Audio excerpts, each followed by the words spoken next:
Hello, hello, hello, hello. We should be live. Thank you, everyone, for tuning in today for the British Grand Prix. We are 1 hour away from the start of the race, and I hope you all have had a very nice weekend so far. Some of you may have been watching the Lego race. The Lego race, I would say, was quite exciting actually. That was nice to see. Good to see that make a return in Formula One. Have the drivers driving around before the start of the action here in Silverstone. And yeah, all right. It looks like we are live though. I think my audio is coming through correctly. And let's just dive right in, really. We've got our information for today's race. It looks like it is going to be a one-stop strategy here. So just quickly looking at the race pace simulation. Well, actually, let's have a look at the strategy first. So we've got the quickest expected strategy by Pirelli seems to be start the race on the mediums, then switch onto the hards around the halfway point, and then go to the end of the race. Or you can do mediums for a very, very long stint and then switch onto the softs at the end of the race. Or, the older strategies are just alternates of that, right? You swap the tyres around from which one you do first, which one you do second.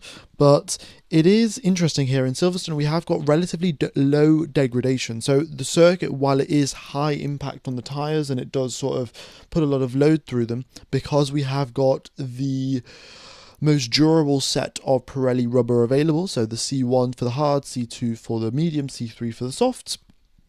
The tyre wear isn't actually all that high. I think that's also complemented by the fact that the surface at Silverstone isn't all that rough, so that means quite a smooth surface, allowing for, of course, less tyre heat, less overheating and problems like that.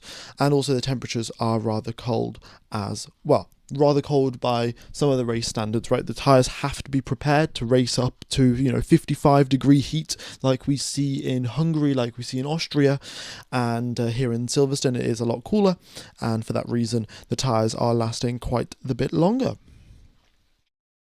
Alright, I don't know why people are seeing Max is starting from the pit lane. I shall have a quick Google, but I have not seen anything about that. Chance of rain looked to be 0. I had a look at that. I've also got one of my friends is at the circuit. They've sent me sort of like a video of they sent me a video of like the track and all around it, and it doesn't look like the clouds are showing any signs of rain or anything like that. So yeah, don't think we will be getting rain here in Silverstone. I will double check where Max is starting, if he is starting in P7 or in the pit lane. Seems like quite a few people seem to believe that he's starting from the pits, but I guess we'll see.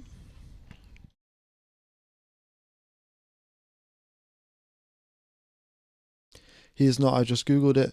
Yeah, I don't know where these rumors seem to come from. Somehow, every time I start a stream, there's always a new rumor. We do have confirmation here, though. Lance Stroll is taking a 10-place grid penalty for changing power unit components. So, instead of starting in 21st position, he's going to start in 22nd position. Really huge deal there for Lance Stroll. And just to confirm, Eric Van Haren, who is one of the main reporters, especially for the Dutch side of things, and Max Verstappen specifically, Verstappen's car will not get a new engine and he will start from P7. So no new engine for Max Verstappen, and 7th position will be where he starts the race from, just to confirm. Max said in an interview that it's not worth starting with the engine and setup. That's where the rumour came from. Fair enough. Well, yeah, that rumour has been put to bed. It's definitely confirmed that he's starting from P7, not changing out the engine. And I don't think that Silverstone's really the track to do it. In 2 weeks' time, we'll be racing in Spa. Spa is, a circuit where we've seen lots of drivers take purpose grid penalties for taking new engine components because then they can make their way through the field. So I think if they are going to do such a thing by taking grid penalty, they'll probably wait 2 weeks and do it in Spa-Francorchamps. I live close to Silverstone and I can confirm there'll be no rain. We're currently on the verge of another week-long heatwave, so no rain, buddy. Yeah, okay. It does seem like that. So No rain on the way, and it looks like it's going to be a dry race. In terms of the pit stop loss, you can see that the drivers lose 20 seconds by coming into the pits. That's relatively short, and virtual safety car, the drivers lose 10 and a half seconds or so, which is not all that much. So you do gain 9.5 seconds by pitting under VSC, and the other thing is, so comparing a one-stop to a two-stop, it seems like a one-stop is on the order of magnitude of about 10 seconds faster than a two-stop strategy. But now if we consider a scenario where there's a safety car or a virtual safety car at the right time, you can get those 10 seconds back by pitting under the VSC, because in theory the two-stop would be 10 seconds slower, but then if you pit under safety car, virtual safety car, you gain an extra 10 seconds. So that sort of cancels itself out. So it does present the opportunity to do a two-stop if there's a safety car or a virtual safety car at the correct period for, whatever strategy that you're doing. So that'll be a thing to watch out for. I think a lot of the team radios will be concerned about, who's in whose pit stop window, and if the safety car comes out, does that change anything? Yeah. And then just continuing on to our final little thing, this is the race pace simulation. Again, folks, this is taken from the sprint race. So, of course, there have been setup changes that have been made, and that will modify things slightly. But it does, again, seem that Mercedes is the quickest, Ferrari about 3/10 back, which is sort of representative of where they were in quali as well. Then you've got McLaren being third fastest, then Red Bull, then the Racing Bulls a big step further back there. And Aston Martin, you can see 3.64 seconds back. It was 3.64%, back in terms of race pace, and that's about 3 seconds or so. So yeah, they're nowhere near the 7% margin, but it is quite bad actually for the Aston Martin team. So probably within the space of, they might get lapped twice even if there isn't a safety car or anything like that, just over the course of the race, due to them being so much slower than the Mercedes. Everyone gave any chances for Charles to win since he's already announced he says he's back. Well, he's starting in second position, so he does have pretty good odds to win here in Silverstone. And the other thing to keep in mind here as well is the Ferrari race start advantage. While it is good, it has been getting weaker and weaker over the course of the past, from the start of the season, really. At the start of the season, it was monumental how quick they were off the start of the line compared to everyone else, and they would get this incredible launch. But every single race that goes by, their race start advantage gets eroded more and more. And it seems like teams are finding new and innovative ways to sort of counteract the Ferrari advantage off the line. So, yeah, the Ferrari... Yeah, the fact that they're starting in second and third position still, remains to be a tough challenge to get ahead of Antonelli. And as I sort of said yesterday, if they can force Antonelli to take a bad line, they could of course work together as well, and Leclerc and Hamilton could both sort of put Antonelli in a bad position and both of them get past. That is again a possibility, but the thing is, at the start of the race things are so unpredictable, you don't know who's going to get a good start, who's going to get a bad start, so you can't really be making those sort of judgments, to be honest. Yeah. Okay, Jensen Button said Max should leave Red Bull and be selfish. Yeah, I wouldn't worry about that too much. I think people are just getting a bit bored and don't know what to say when they're doing their live broadcasts, and then they start spewing such random stuff. CL16 edits. I'll have a look at your edit. I did see your message yesterday. I'll have a look once the race is over. All right.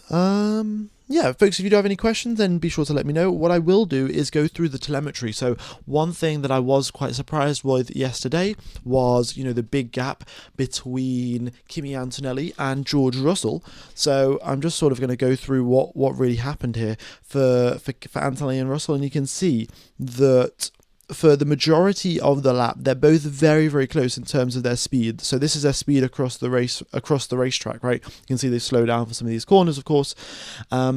But where it all went wrong here for George Russell was at turn number 13 here.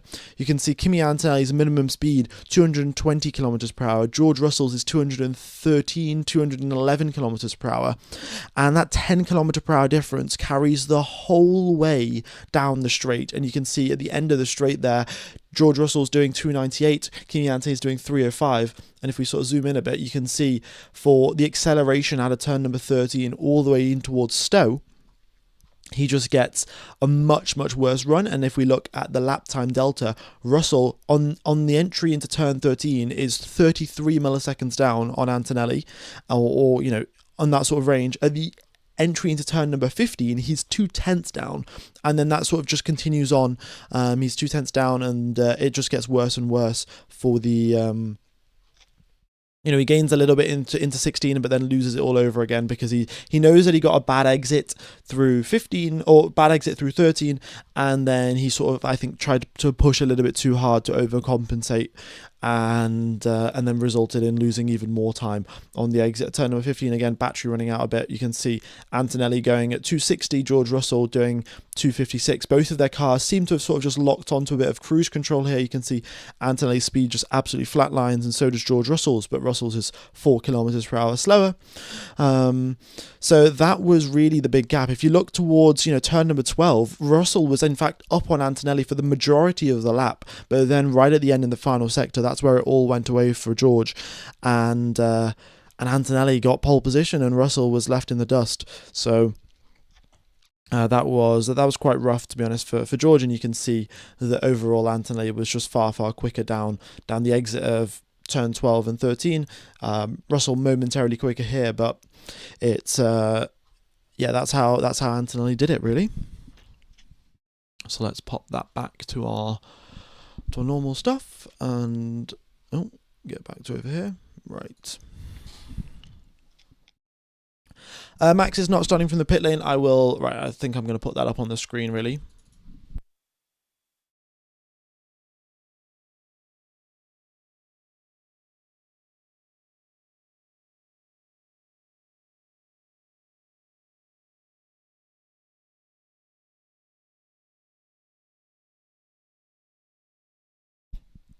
Okay. Yeah.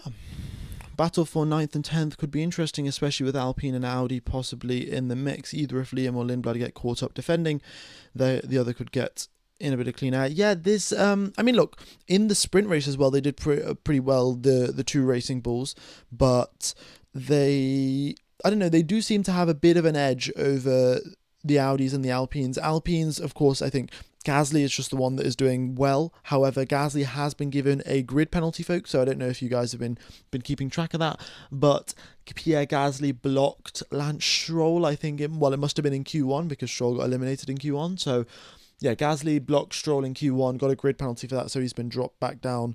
I think it's either 3 positions or 5, I'll just double check. But yes, a grid penalty for Gasly, so it looks like it'll be a bit tough for him to score some points, but Bortoletto and Hulkenberg, they have a very good shot of potentially finding themselves up in the points scoring positions, and Gasly has been handed a 3-place grid penalty, folks, so he's moving from 12th position down to 15th. Okay. Why did you need to show the Max message? Was there any incident that happened? Apparently, there were some rumours flying about that Max was going to start in the pit lane, but those have been sort of just confirmed that those are false, and Verstappen will be starting on the grid. So that's why I just put the information up on the screen, because otherwise we're going to get a million chat messages about it. Because I would say the biggest 2 drivers in the chat as of most of the time is either Max Verstappen or Lewis Hamilton, the 2 drivers with the biggest fan bases. So it's best to sort of just pop it up on the screen.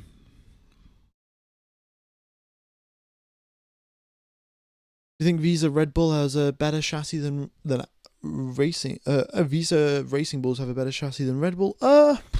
Probably not, given that they are overall just slower, right? They have the same engine, but they have different aerodynamics and different chassis. So it's either the chassis is better or both the chassis and the aerodynamics are better, right, for Red Bull. So potentially I think that Racing Bulls might not be as overweight as Red Bull was at the start of the season, but those things get rectified rather soon. And I think definitely by the halfway point, so in what will be 3 weeks' time for the final race of the first half of the season, which will be Hungary, I think, yeah, all of the teams will be down to their weight limit. It doesn't take that long to knock off that many kilograms, so...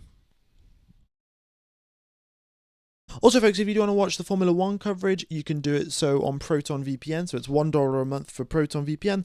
You join an Austrian VPN server, you search ORF Formula 1, and then you can enjoy the coverage.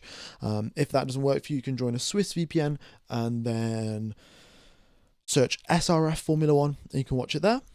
Yeah. All right. Thanks for the donation there, buddy. IDR 10,000. I'm not sure what currency that is, but much appreciated. Do you think the podium is going to be all British? No, I think Antonelli is unlikely to fall off the podium. I think Antonelli, as a worst case result, will still be on the podium. Even if he doesn't win the race, he'll find himself up there. Unless, of course, there's a DNF, right? It isn't particularly hot here in Silverstone, but, of course, you can't really predict this sort of issues with the DNF, because if you could predict it, then you could prevent it, and then it would never happen at all.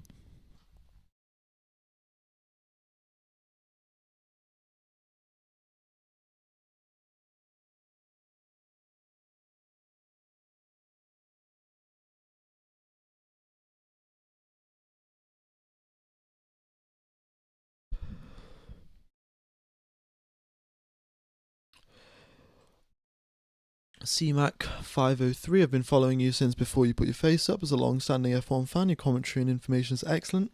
Well done, young man. Well, much appreciated there, buddy. Much appreciated. And do you think Ferrari has a chance for P1? I'm high on hopium.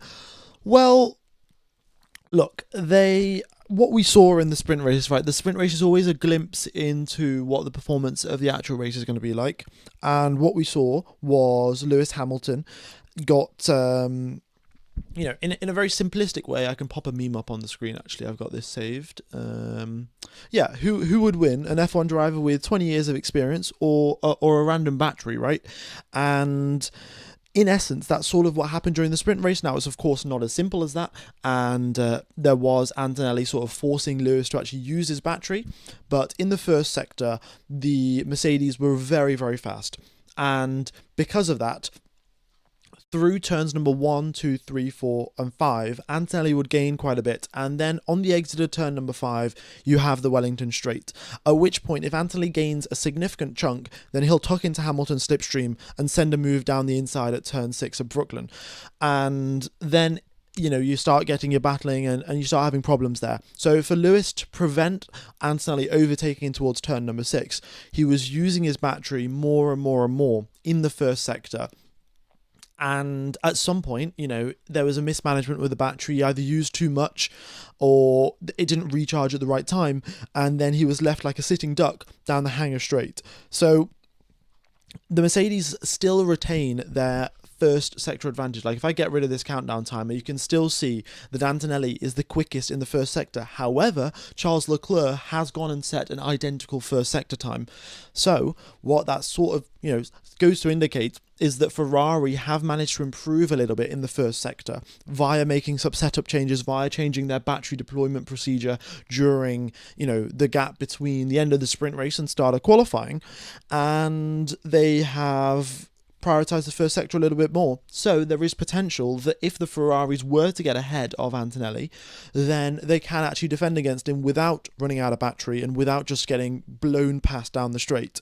So of course, there's a chance that Ferrari have to win. However, I do think that Ferrari will have to take the lead via strategy or via, lap 1, turn 1, because when Antonelli is in clean air, the guy is simply unstoppable. Like, I haven't seen, we have seen stuff like it, we've seen Max Verstappen in 2023, but, this guy sees some clean air and then you never see him for the rest of the race, and the next time you get a shot of Antonelli is when he's coming across the start-finish line to see the checkered flag.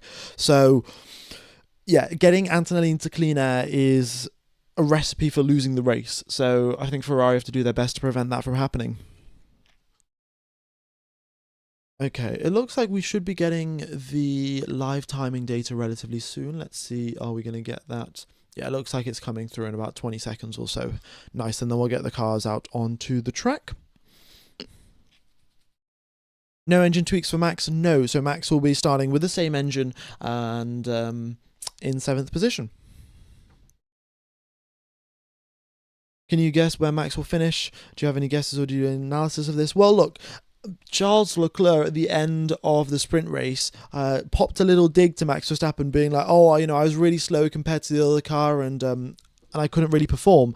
But then he was like, "Oh, Max was even slower than me." So it seems like Red Bull were really struggling. I don't know if things have been resolved. Of course, Hadjar out qualified Max, so maybe that's an indication of something. But yeah. I think it's just going to be a simple, probably top 5 finish, maybe. Yeah, if that. It's going to be a tough one for Max, I think.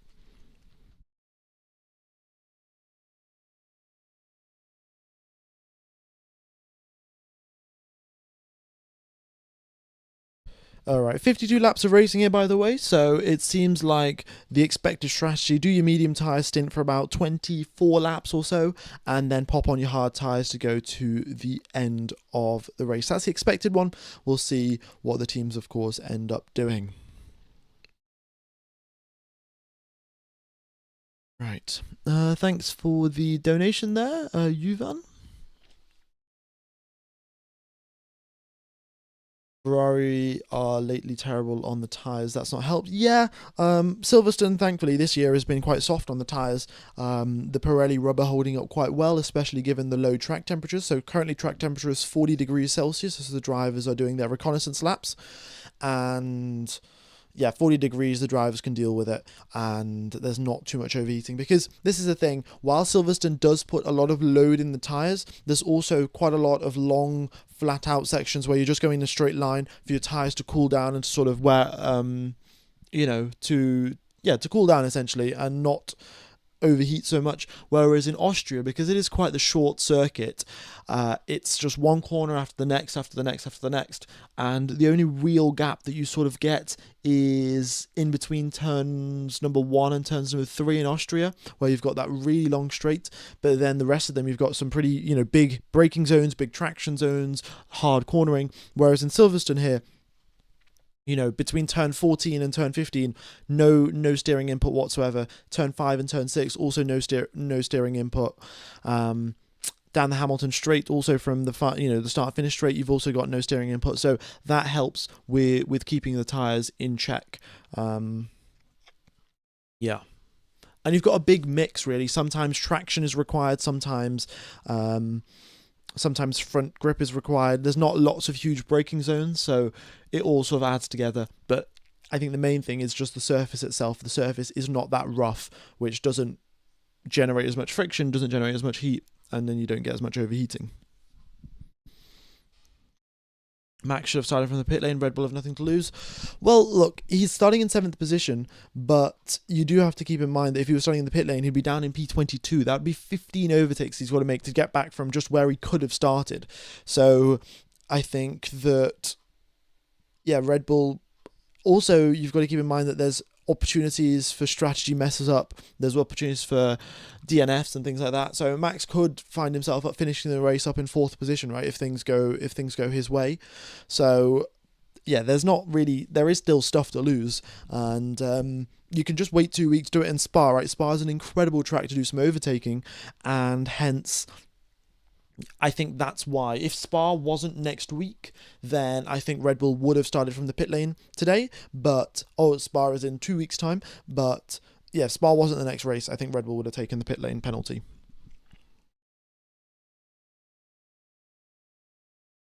Right.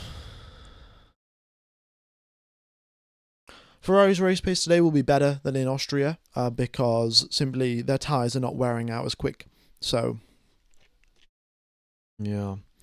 the world champion hotline has been disconnected. Yeah, to be honest, we haven't really been talking much about Lando Norris. It's been a while since a world champion has not been relevant in the competition. After the year after they win, but it does happen. Regulation changes and things like that, and there's just not really a whole lot to talk about McLaren because they just keep on having so many reliability problems that they are not driving for more than half the race. So Lando will be hoping that he can make it to the end of the race without gearbox problems, without battery problems. But yeah, I suspect the grid penalties are going to start to stack up soon enough for McLaren. They're running quite slim on the number of batteries available to them, and I'm sure you're all aware, right? On the same way as our phones, we charge them up, charge them back down, and then use up the battery, and then over time they get worse and worse. The way that these batteries work is the quicker you charge them up, the quicker you discharge them, the more wear you get on them and the worse performance you get. And of course, Formula One cars are deploying huge amounts of power at one moment in time and then recharging the battery the next moment, and that puts a lot of stress and a lot of wear and tear on the battery. And McLaren will probably have to start taking grid penalties for that. It is the same way that Stroll has started taking a grid penalty. Of course, yesterday Stroll did out-qualify Fernando Alonso, but he's taken a 10-place grid penalty for a new battery in his car. Another thing I'd like to point out is the Aston Martins yesterday. I don't know what the drivers are doing, but they were just so fed up by the sounds of it. And you could see Stroll going through Copse Corner. He turned the car full steering lock, like a full 180 degrees round. Typically, the drivers just turn it around a little bit. I'd probably say 45-degree angle or so that the drivers turned through going through Copse. Stroll was just like so out of it. He was like, oh yeah, let's go full max steering lock. I don't know what was going on at Aston Martin, but Alonso, I think, had to downshift twice going through Copse Corner. So most drivers were in 8th, shifting down to 7th to go through Copse, but I think Alonso at least downshifted twice from 8th to 7th to 6th to actually go make it through Copse Corner. And both of the drivers are just having miserable times, and they're just praying that whatever upgrade they bring in 1 month's time or whenever they do, it's a good upgrade. He's driving a ship. Yeah, well, would you rather be, is it an Aston Martin or is it a cargo ship? What's got better steering ability?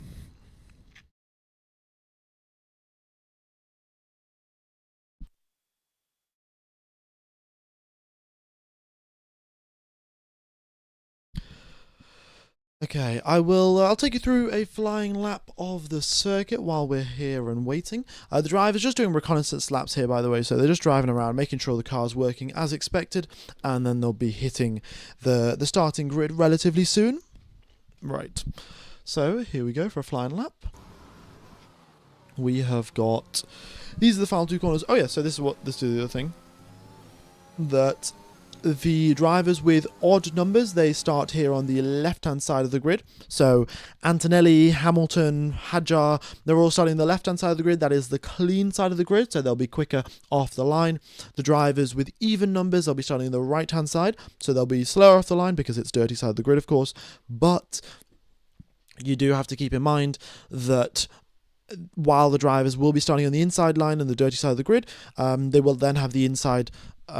they'll have the inside line essentially in towards turn number 1 and in towards turn number 3. So that gives them opportunities to make some overtakes. You make your way through turns number 1 and 3 very, very smooth. And essentially your first thing here is not to go deep. We've seen it in the past. Was it 2018? Kimi Raikkonen locked his brakes, hit... I think, was it Lewis Hamilton, actually? He ended up getting a penalty for that, but hit Lewis Hamilton and caused contact, caused a spin. It's very, very easy to do here in Silverstone. Misjudge your braking point, your brake's a little too cold, and you lock up and you go into another driver.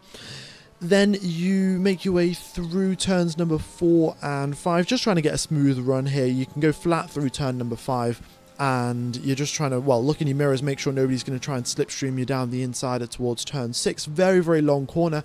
And in fact, turn number 7 is where Oscar Piastri lost all of his lap time. So I did make a mistake during the commentary yesterday. I said Piastri lost most of his time in the final sector, which was partially true, but he did lose a bit of time there, but most of the time was lost through turn number 7. So you can see here, what I do going through turn number 6 is I hit this apex, drift out wide, accelerate, and then I hit the brakes here once and then let the car sort of coast through, slowly get onto the power. But what Oscar Piastri did, he sort of misjudged his entry into this corner, so he hit the brakes once. Oh, I don't know why it's restarted. Let me go back for a sec. So he hit the brakes once, realized that he hadn't bled off enough speed, and then while you should be winding on a bit of throttle, he had to hit the brakes again to actually hit the apex. So that cost him like 3/10 worth of time, because he compromised his exit through turn number 7, and then you've got this big old straight up towards Copse Corner. You've then got Copse Corner, Maggots and Beckett's. You just continuously keep on losing time and time and time. So yeah, had to get on the brakes twice, essentially, because the first time he hit the brakes, it wasn't enough. And that was why he lost out to Lando Norris. You then make your way through Maggots and Beckett's here. Everyone actually has started hitting the brakes. So during, I think, sprint quali, what we saw was some drivers just not touching the brake pedal through Maggots and Beckett's, but it has turned out to be the quicker line to tap the brakes ever so slightly at turn 12, so you can flick the car in for turn 13, and that seems to work out quite well, actually. Everyone has started to adopt that and continue doing that, so they'll be doing that during the race as well. And then, you're making your way down the Hangar Straight, and big long straight. Hopefully you don't run out of battery like Hamilton did. And then, again, very easy to exceed track limits. I'll keep an eye out for that. We did get a few track limit extensions during the sprint race, so I'll keep you posted regarding who's exceeded track limits and who hasn't. And then you make your way through the final corner, and that's a lap of Silverstone, folks. We'll be doing 52 laps of racing around here today, so that's going to be very nice indeed. We're getting a few yellow flags around the circuit, so remember, guys, that's just a little lift. You can go quicker and you can go purple if you'd like, but just a little lift. Also, Matteo, thanks for joining the channel membership, much appreciated. Thank you very much for helping out the channel. Was starting in the pit lane better for Max? If yes, and why? It's not really that much of an advantage. Well, okay, I can't tell you that for certain, right? We don't know what is the issue with the engine, or if there is, or even if there is an issue or not, and how much lap time it's costing. But Red Bull will have done an analysis, right? If they think that the engine issue is going to cost Max 0.5 per lap, then I'm sure they will have pulled him into the pits and changed out his engine. But clearly, they think that it's a small enough problem that they can drive with it for today's race. So, yeah, they're not going to go into details, right? Lawson has been super solid lately, almost always top 10. Yeah, I do think that Lawson's been doing a great job, and him, compared to Lindblad, Lindblad's also been doing a pretty brilliant job, considering that it's his first time in Formula 1. Of course, he's raced at Silverstone before, but there are quite a few other tracks where he's not been to, and he's still managing to perform quite well. And I think Lawson, though, yeah, both of the Racing Bulls are actually doing quite well. Red Bull, their car itself is pretty good, so we'll see. There were rumours a few weeks ago that Lawson was going to get replaced by the end of 2027. I don't know if that's still the case or not, but I guess we'll see. He's doing a good job. He's got a promise to keep his seat. But the thing is, Red Bull want the secondary team to just be a junior team, essentially, to find the next Max Verstappen. They don't want to really be generating midfield drivers at the end of the day. They want to find the next Max Verstappen so they can go win a few more championships. And, if you are not looking like you're going to be the next Max Verstappen, then Red Bull are like, oh, you know what, see you later, mate. We'll get the next rookie in and see if he's close. So that's essentially what the Racing Bulls team's for, and if you can't deliver that exceptional level of performance that Red Bull are after, then you find yourself on the chopping block rather quick.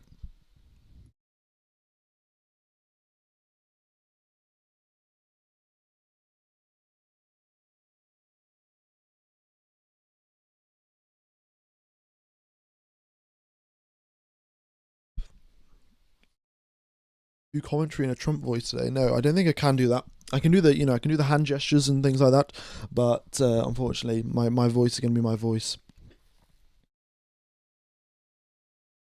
Is the rain coming? No, unfortunately, there's no rain. I would have loved to see some rain. Would have loved to see another Nico Hülkenberg podium, but no rain on the forecast. Yeah. Why doubt Lawson? Stop doubting him. Well, his performances have been good, but again, they've been matched relatively, at least, by Arvin Lindblad. If we pull up the drivers' standings, let's have a look at the drivers' standings here. These are the constructors, and these are the drivers. You can see Liam Lawson there, 10th position. He scored 31 points. Let's see how many Arvin Lindblad has scored. I don't actually know how many Arvin Lindblad scored. Arvin Lindblad 14 points actually, so that's quite a bit less. But you do have to keep in mind that I think Lindblad's had a few DNFs. Yeah, I think the quali record has been better for Lindblad, but we'll see what Lawson can do. Really, I am hopeful, really, because I would like to see a nice, another New Zealand, I was going to say New Zealandish, but another Kiwi driver in Formula One. Brendan Hartley had quite the tough time when he was at Racing Bulls, so it would be nice to have another Kiwi in the sport. It would be nice to have a race in New Zealand as well. I'm sure, if the teams fly all the way out to Australia for the first race of the season, surely there's a racetrack in New Zealand where they could also go race. Why is there a yellow flag? Probably because they're just testing a few things with the marshals and stuff like that. Yeah. Also, these are the updated points after the end of the sprint race. So you've got extra points there added on for Antonelli, of course, because 8 extra points because he won the sprint race. And George Russell there in second position. Lewis in third, 4 points between them, but they've still got to chase down Antonelli. Looking at the constructors, we've got, again, 100-point gap between Ferrari and Mercedes. Quite the big one.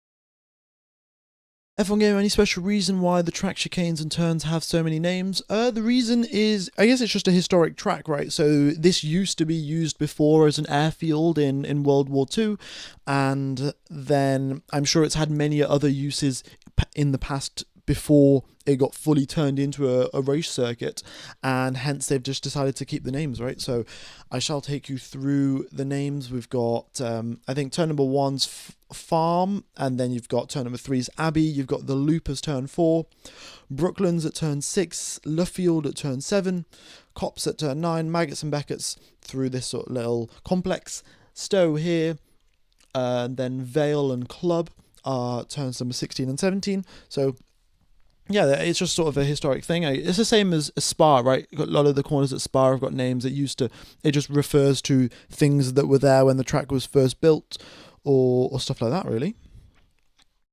It's just because I think in the newer circuits, of course, they just find an empty piece of land where they can get for cheap, and then they build up the circuit. So, I'm sure like before the racetrack in Saudi Arabia, there was just a desert. So you can call it Sand Dune A and Sand Dune B, but I don't know. Maybe they did have names, but they just haven't called it anything. Right. 20 minutes left to go for the start of the race. Just to double check and point out, the strategy options are this as expected. So one-stop strategy with mediums to hards or mediums to softs, and then your alternates are hards to mediums and softs to hards.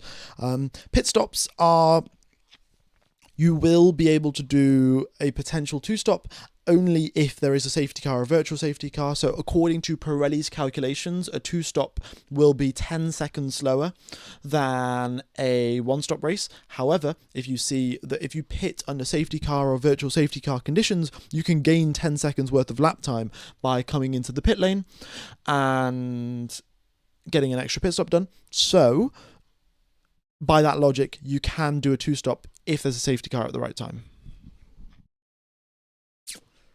Okie dokes. For the Dakar racers are taking the dunes very seriously. Yeah, I'm sure they are. Hey, where can we watch the race using the VPN? Yeah, let me just pop that up on the screen. It's ORF Formula One if you're connected via a Austrian VPN.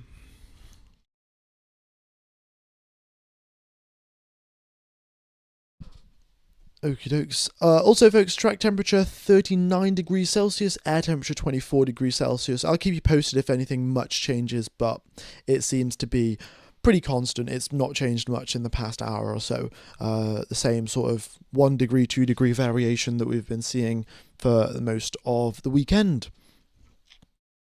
I've been watching the World Cup. Yeah, a little bit. I didn't get to watch the game yesterday. I heard that Paraguay had just built a brick wall in front of their goal, and yeah.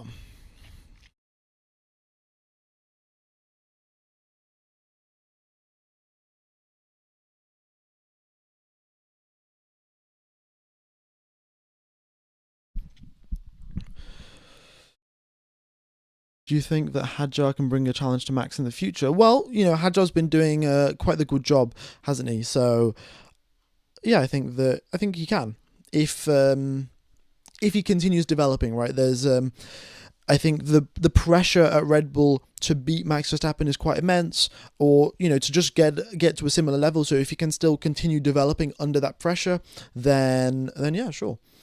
Yeah, France still won, I think, with a penalty, right? Uh, but yeah, Paraguay did some pretty major defensive work.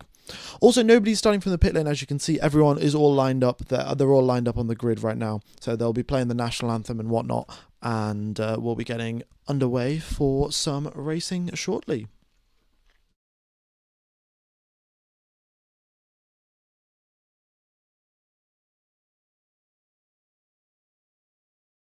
Right. Why is Gasly P15? Gasly got a grid penalty for blocking Lance Stroll, so going through Stowe Corner, so just about here on the track. Gasly was on the outside line, which is of course the racing line in towards turn 15, and Stroll had to avoid him on his qualifying lap, and for that reason, Gasly got a grid penalty. Looking at Anthony's pace yesterday, will it be an Anthony P1 today? Well, it could be. If Anthony is leading at the end of lap number 1, I think it's very, very likely that Anthony goes on to win this race. However, Ferrari, their main weakness was Sector 1 in the sprint race yesterday, and that's what caused Hamilton to use all of his battery, and then, of course, Anthony just breezed past him, and that also resulted in this meme right here where, you'd see who would win. But, yeah, my point being was Mercedes were really strong in the first sector, Ferrari not so much. However, during the break between the end of the sprint race and qualifying, Ferrari changed their setup a bit, optimized things, and now they're also very quick in the first sector as well. So the advantage that Anthony did have is not as big as it was, and for that reason, if the Ferraris can get a lead in towards the opening lap of the race, then I think it becomes a whole lot harder for Anthony to win. Any grid penalties? Nothing apart from Stroll. Stroll's got a 10-place grid penalty, but given that he was in 21st, he only gets dropped back to 22nd, and he'll be starting with a new battery in his car. It's not going to be a 3-stop race. It's most certainly probably just going to be a 1-stop. However, given the chances of DNFs and things like that, we could have safety cars and then that turn into a 2-stop strategy.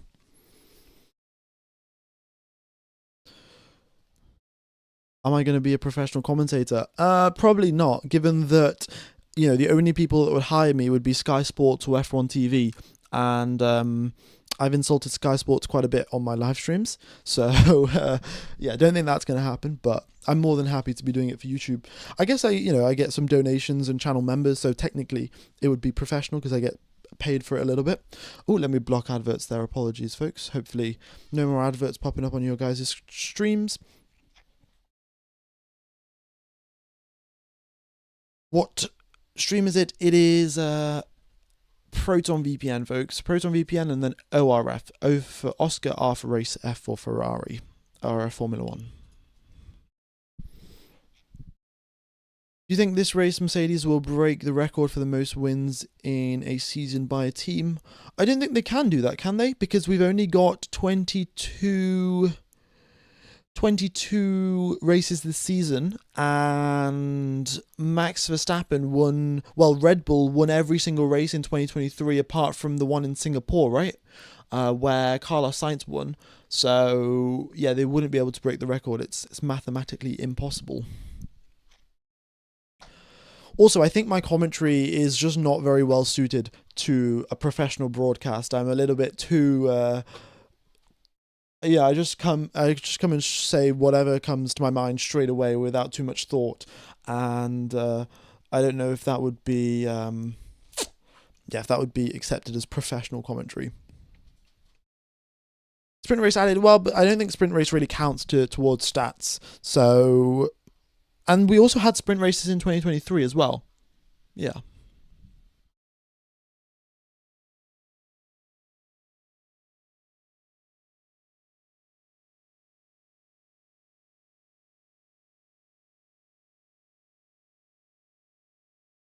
Because I'm sure, the professional commentators, they're not allowed to make fun of the teams and say certain things, whereas, I can make fun of Aston Martin as much as I want, and I can talk about, Stroll being, Stroll doing whatever, but, and then I can accidentally say that it's snowing when it's raining, like I did for the Dutch Grand Prix last year, and nobody's going to say anything, so, anyway, we're 13 minutes away from the start of the race. Max is starting on the circuit as expected, and apart from that, we have got quite the exciting race lined up. It will be a one-stop race, 52 laps of racing around the circuit, and grid penalty for Gasly, so he's dropped back 3 positions, and grid penalty for Stroll, he's dropped back from 21st to 22nd.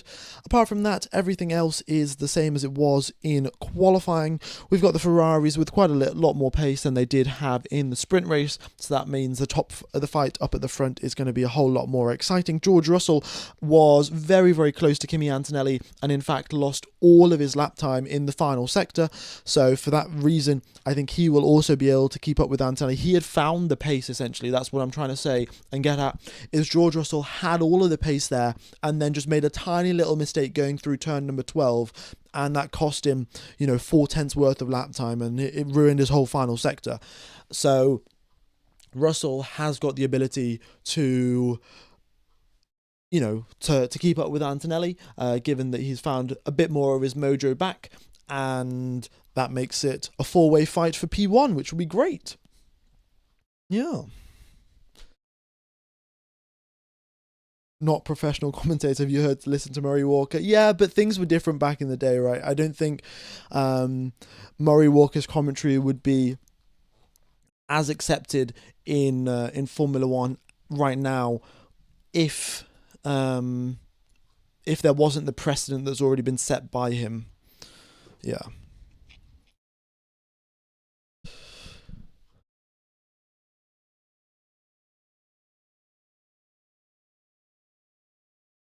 Will Red Bull have a launch issue again? It's a recurring theme. Well, look, they'll try and resolve it, but I really can't figure out what is wrong with their launch issue, right? In Austria, they start on a slight incline, so you've got a bit of a uphill gradient on the starting grid of Austria, and their start was all right there. In Monaco, it's relatively flat, and Max had that start issue. Silverstone, it's relatively flat, they had that start issue. So, look, they would have done some practice starts today coming off the line, and coming out the garage, coming at the end of the pit lane, and all this sort of stuff, but yeah, I'm unsure as to if they will have fixed their problems, but given that Formula One teams don't like to repeat the same mistakes, and they had the opportunity to do it in the sprint race, I highly doubt that they're going to do the same thing again. And if they do, then it indicates something is probably much more fundamentally wrong with the car, rather than it being a settings problem. So, I can understand that they had an issue during the sprint race and it was a settings problem and they didn't set the car up properly. But if they do that again, even after trying to diagnose the issue, fix the issue, change a lot of stuff, then it seems to indicate that, maybe Red Bull have just their race start procedure is totally messed up. As was, the Mercedes at the start of the season, theirs wasn't all that good and Antonelli and Russell were both having quite rough starts. So yeah, I think, but they've managed to fix them. So it took them a little while, though. It wasn't a simple settings change and everything was sorted.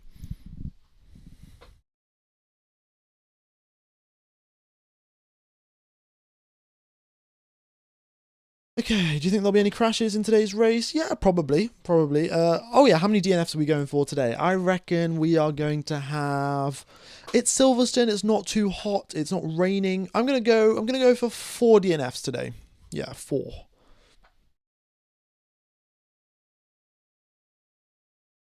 Okay, so we've got 8,000 people tuned into the live stream. Thanks everyone for tuning in. If you haven't hit the like button, be sure to do so. It goes an extremely long way to helping out the channel, as I'm sure you are aware. If you haven't hit the subscribe button, be sure to do that. Hopefully we can hit 248k today, and that will put us on track to hit 250 at Spa, which would be mega.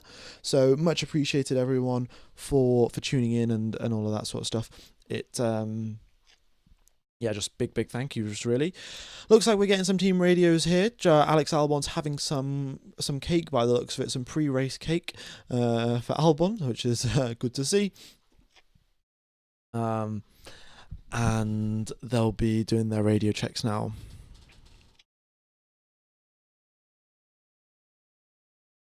YouTube has become laggy when watching foreign streams. Yeah, I have been notified of this. YouTube have said that they've potentially been having issues with their servers due to the World Cup being live and stuff like that, but there's no World Cup game on right now. But they have just been having issues because, you know, I'm sending my broadcast footage to probably the closest YouTube data center that, I don't know, is in London or something like that, and then that gets sent all around the world. So I can imagine there's some issues, but if you do find there are problems, I've been told that if you rewind 10 seconds back or just pause, wait 10 seconds and then unpause, they should resolve themselves. All right.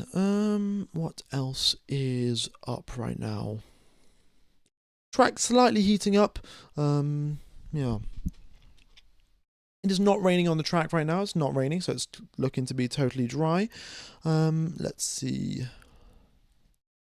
Oh, one of my friends who's at the circuit has said Oscar Piastri has potentially got something wrong with his car. I'm not going to confirm this because my okay, no, they've just replied now and said that Piastri's car is all right. Okay, so never mind. Bit of a false alarm there from my friend who's at the circuit, but yeah, so all good for the McLaren drivers, starting in 6th and 8th position. Lando Norris's home race as well. It's the same position that he started for in the sprint race. Piastri starting 1 position further back than he started in the sprint. And McLaren CEO Zach Brown has said that there are a big upgrade coming for McLaren soon. You know, you can sort of see that their performance relative to the big four has sort of slowed down a bit and they're towards the back. But that's, of course, because Mercedes and Ferrari have brought, and Red Bull have brought relatively big upgrade packages recently. So I think McLaren now, they'll be bringing theirs. I'll be hoping to get back up to the front of, well, yeah, I'll be hoping to get back up to the front.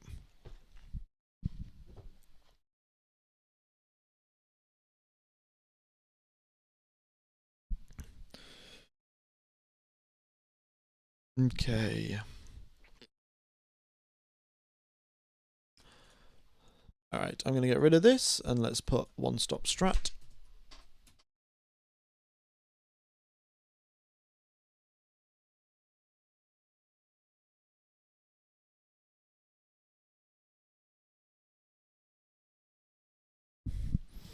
Very nice.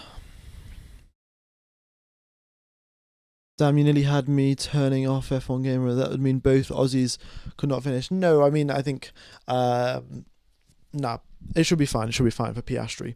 I mean, I don't mean to be particularly rude to my friend, but they are, while they are at the circuit, they are not the most knowledgeable person about Formula One. So seems like everything's fine. We'll get the tyre information coming through shortly, and in fact, I should probably switch over to race mode here, so we get that. There we go.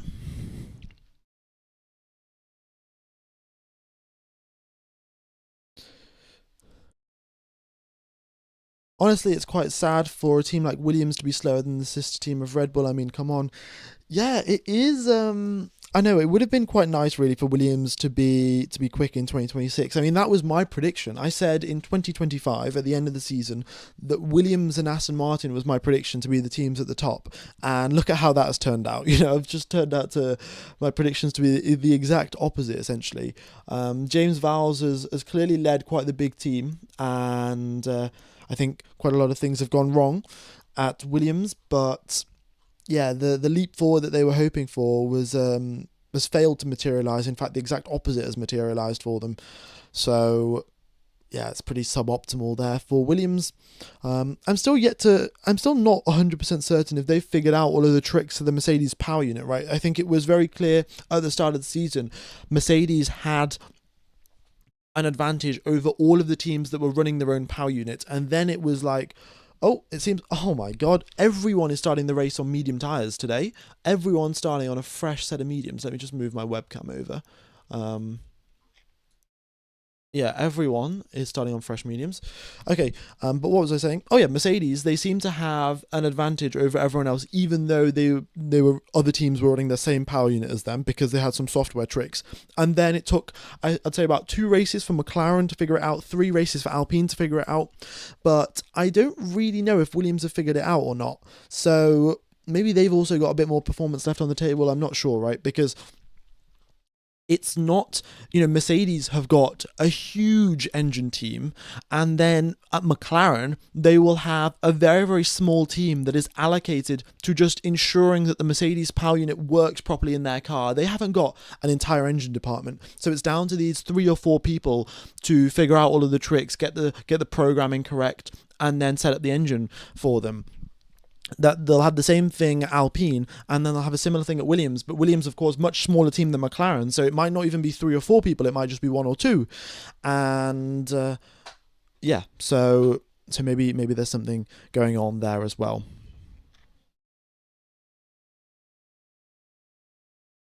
Okay, yeah, 3 minutes now. Seems like, oh, come on, guys. Someone could have tried a different strategy here. Start on the softs or the hards or something. But everyone doing the exact same medium tyre strategy, at least for the first stint.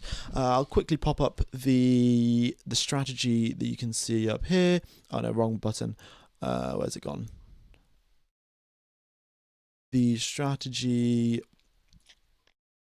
is this. So you start on the mediums, you'll have your pit stop window potentially from lap number 20 to 30. I know Pirelli say 24, but I would say lap number 20 to 30, and that's when you can pit off your mediums and you can go onto the hards. And then if you want to go to the softs at the end of the race, then your pit window will be from lap 30 to 35 or so. I wouldn't really be doing strategy number 2 because the soft tires do wear out very quickly relative to the mediums and the hards, but we'll see, right? We'll see what the tire wear looks like today. Okay, also, we can't do a medium strategy because that is that's against the rules. The rules say that you have to have 2 different tire compounds. And just for the VPN, it's Proton VPN, ladies and gentlemen. There's a link in the description. You join the Austrian VPN server, you search RF Formula 1, you can watch the coverage. The commentary is in German, so of course if you don't understand German, then what you can do is just mute the coverage. You can listen to me talk instead, but you can still see the cars go around on the track.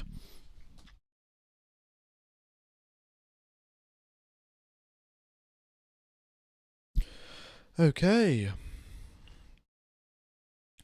Track temperature is 40 degrees Celsius, air temperature 25 degrees Celsius, wind speed 3.6 kilometers per hour, not all that severe really. And we've got dry conditions out here in Silverstone. Doesn't seem to be much of a issue for rain.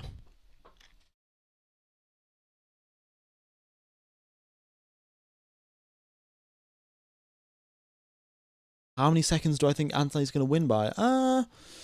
I don't know. I'll let you know after the opening lap of the race because I think that's going to define a whole lot of stuff here. All right, we're getting the drivers firing up their cars now, and the formation lap will be getting underway in about 50 seconds or so, and then once that's done, we'll have the race as expected.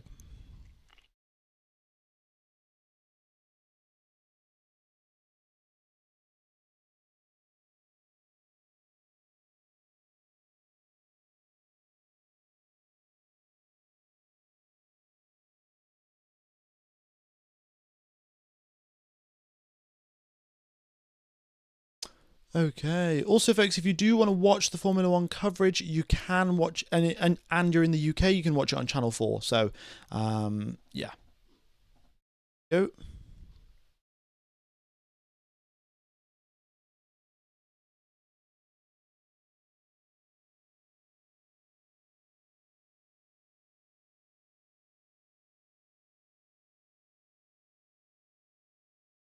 Okie dokes.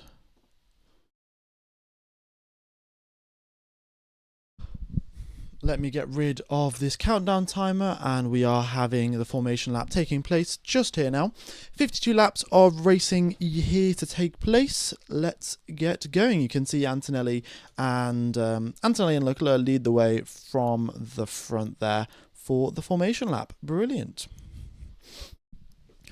All right, so just to go over, we'll go from the bottom of the grid. We have got Lance Stroll starting in 22nd position. That was a bit of, he took a grid penalty there to move from 21st to 22nd, but at the end of the day, it's not really going to matter all that much for Lance Stroll. We then have Fernando Alonso in 21st position. He wasn't having a great time in quali either. He was, in fact, quite annoyed, and you could see that in his steering inputs, to be honest. He just was not having any of it. Sergio Perez there in 20th position, all right for him, but just looking to make some more progress in that Cadillac further up the field. Then you've got Franco Colapinto in 19th place for him. Not great. He's been out-qualified by his teammate by quite the significant chunk there. Bottas in 18th place for the Finnish driver. Again, same thing as Perez, really, just trying to make more progress in the Cadillac car. Ocon, again, getting out-qualified by Behrman, doesn't really bode well for the longevity of his Formula 1 career, but he's already been in Formula 1 for quite a while, so I'm sure he's not too fussed. Well, actually, no, he will be quite fussed, but we'll see how he reacts and how he handles that. We've got Albon in 16th, Gasly in 15th with a 3-place grid penalty getting dropped down from 12th for blocking Lance Stroll in Q1. 14th position for Carlos Sainz, 13th for Ollie Behrman. The two Audis in 11th and 12th position, they'll be doing their absolute best to try and score some points today. Hopefully Nico Hülkenberg can get some points to his name. He's still yet to score any points so far this season, I think. Then we've got the two Racing Bulls in 9th and 10th position. They've had relatively strong weekends here, and I think that's partially down to the fact that at Silverstone, the internal combustion engine is very important, and we know that Racing Bulls have the same Red Bull power unit, which is very good in terms of the internal combustion engine side of things. Then we've got Oscar Piastri in 8th. He lost a lot of time through turn number 7, and that's why he got out-qualified by Lando Norris. Then you've got Max Verstappen, who's there in 7th position. Bad day for him out yesterday in quali. Oh, yellow flag. What's that? Okay? Alonso stopped. Oh my god. No, wait, guys. He's pulling. He's doing the Brad Pitt maneuver. What's it called? I forgot what it's called. But oh no way! Before the race has even started. He stopped. Oh, he's managed to get going again. Alonso's going. Okay, he's moving again. He's moving. Look at this. He's doing exactly what was done in the movie. Here we go. No way. He's managed to carry on as well. And he continues on then. So he's driving pretty quickly now. He's going to have really hot tyres and everyone else is going to have cold tyres. Oh, let's go. Okay. So Fernando Alonso wins this race. That's what I think is going to happen right now. Oh no, Alonso's gone into the pits. Okay. Is he going to retire? Don't retire, Alonso.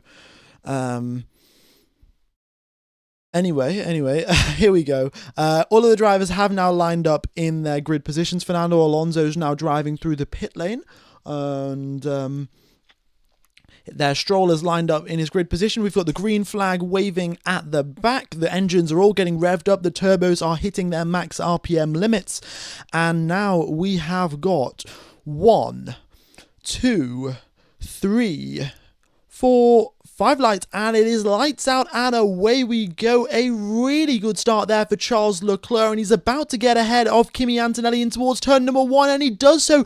Great start for the two Ferraris. Antonelli left in the dust. It's a Ferrari 1-2. Let's go, ladies and gentlemen. Forza Ferrari. Ferrari 1-2, Mercedes 3-4, Red Bull 5-6, and Arvin Lindblad there up into 8th position. Antonelli with another race start. He's screwed it all up, and now he's coming under pressure from George Russell. And looks to be what's gone on there.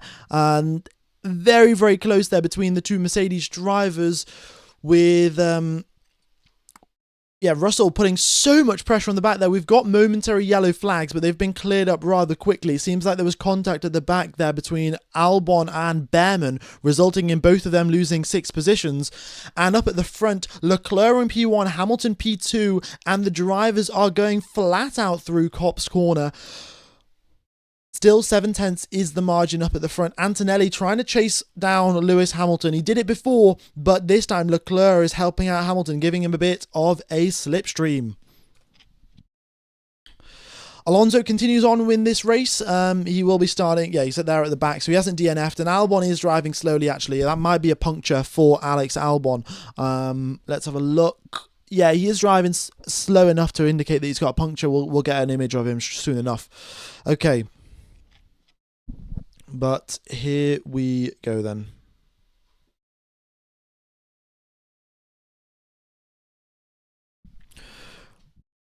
Bortoletto up into 12th position, and the gaps up at the front. Right, Russell already dropping off the back of Antonelli. In fact, he's coming under pressure from Isaac Hadjar now. Hadjar putting loads of pressure onto the back of Russell, and that's what's causing Russell to now look in his mirrors rather than look forward. And now as they go in towards turn number 6, Isaac Hadjar side by side, he looks to the inside. Can he pull off that move? He's now swooping around the outside, and no, he can't. Russell putting his car in the right place, and now Max Verstappen will be quickly approaching. He's looking for an opportunity here. Both of the two, Hadjar and Russell, battling away, and Verstappen looking for an opportunity to get past both of them. Piastri's been told we have front wing damage box for Oscar Piastri. That's why he's come into the pit lane, and there must have been contact with him with someone on the opening lap, because he's now down in 21st position. That is horrific for Oscar Piastri. I don't know how severe that damage must have been, but it must have been rather large for them to warrant to come in for a pit stop now. That's going to ruin Oscar Piastri's race.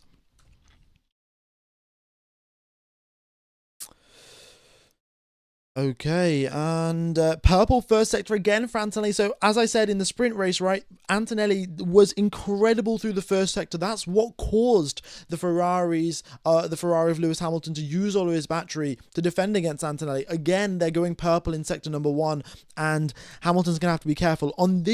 At this very moment, though, Hamilton has got the advantage that Leclerc is ahead of him, giving him a bit of a slipstream, giving him a bit of a tow that allows him to defend against Antonelli without using too much battery. What happened to Albon? There was some sort of damage and contact, and that resulted in Albon being so far back as well. He's on hard tyres now to go to the end of the race. Well, I don't know about the end of the race, but he's going to try and extend out this first or second stint for him a very long way. Verstappen does get ahead of Isaac Hadjar in towards turn number 6. It's just round the outside. Yeah, just down the straight, he gets the overtake done, and Hadjar can't do much defending around the outside. So Max Verstappen up into 5th position. Hadjar's going to try and fight it, but yeah, not going into Maggots and Beckett's, you're pulling off an overtake like that.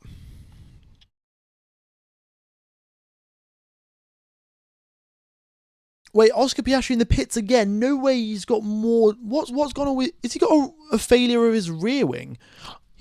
Oh no, he's out. Okay, he's out. Sorry, not into the pits again. That was the first time he was in the pits, but just a really long, just loads of damage to his car. That might have been it, actually. If he got, the damage might have been relatively minor to the front wing, but because it's now got the hydraulic system to drop the front wing and to drop the rear wing to, give them more top speed, if that system gets damaged, then you have to replace the whole thing to ensure that, you're actually quick down the straights and stuff.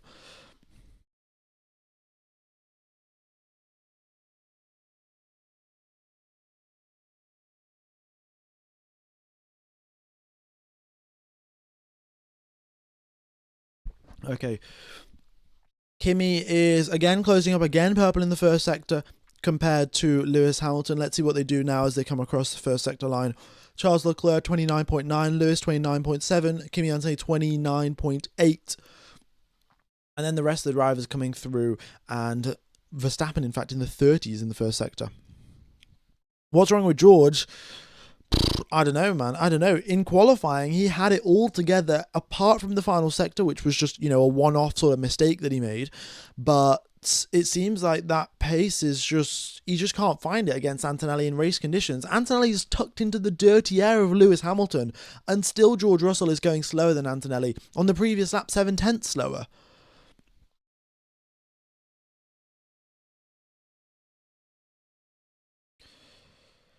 Okay, yeah, Piastri front wing damage, and Albon got another more damage on his car essentially. Piastri will be lapping in clean air. That's one sort of silver lining, I guess. He's not going to have much traffic to worry about. And we got Lando Norris getting coached here about delaying his downshift in towards turn number 3, just to preserve his gearbox. Essentially, the earlier downshift, the more RPMs you hit, the more stress you put on the gearbox, and for that reason, I think Norris has been told to wait to do his downshifts in towards turn number 3.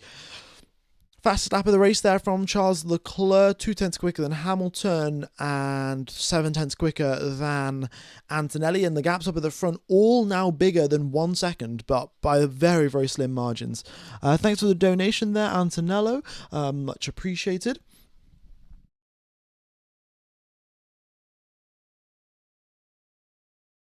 And Hulkenberg, so off the start of the race, there was an issue with Hulkenberg, Behrman, Piastri, and Albon. Those 4 drivers had some sort of contact damage or just spun or a terrible start, and that's resulted in them getting so far down. Unfortunately, they haven't shown anything on the broadcast, so I don't know exactly what's happened to them. But yeah, something at the race start has resulted in them dropping down so many places. Doesn't dirty air and slipstream contradict each other? It does. But essentially, dirty air is through the corners and slipstream is down the straights. So they sort of cancel out, but on most circuits, it's a net advantage. The slipstream helps you out more than you lose in the dirty air. Until your tyres overheat, at which point then the dirty air hurts you more than the slipstream. But Bortoleto gets ahead of Carlos Sainz, 10th position there for Gabriel Bortoleto. Nice to see. And Colapinto also gets the overtake done on Esteban Ocon as they go through Stowe Corner. Great progress actually from Colapinto, up 6 positions from the start of the race, and Sergio Perez as well, up 5 positions. Okay, we've got a replay here with Lando Norris, and he gets pinched a little bit, and then Oscar Piastri, the car's twitching all about on the run in towards turn number 3, and then how does that affect him? We've got a replay here with Albon, and Albon hits one of the Haas cars, and that's what causes him to, I think, is that a puncture on his front right? But yeah, he has damage, and that results in him dropping back, so that's Albon's fault there. Piastri then got damage on his front wing, and that's caused him, a totally damaged front wing there for Piastri. And that's why he had to pit. All right, the wind blowing from left to right across the circuit, so that's going to be giving drivers tailwind through Maggotts and Beckett's, making it a little bit more tricky to deal with the drivability of the car. And Charles Leclerc, 2 seconds clear of Lewis Hamilton right now, 2 full seconds. Leclerc extending out that gap, and the clean air really helping him out there. Currently approaching Alex Albon in the form of traffic. We're 6 laps into the race, and Alex Albon's about to get lapped. We are on plan B for Bravo, say the engineers to Charles Leclerc. Interesting. I mean, I have no idea what plan B is, but let's see how it goes for the Ferrari team. They're currently, they're worried about tyre wear. That was their big problem in Austria. Their tyres were wearing through a lot quicker than everyone else's. And right now, Hamilton has lost the slipstream effect from Charles Leclerc and is now coming under more and more pressure from Antonelli. Would it have been a wiser move for Ferrari to tell Leclerc to slow down ever so slightly, keep Hamilton within 1 second, to ensure that Antonelli cannot overtake? Because the way things are going right now, Antonelli is getting closer and closer to Hamilton, and it seems to be a literal repeat of what was happening in the sprint race.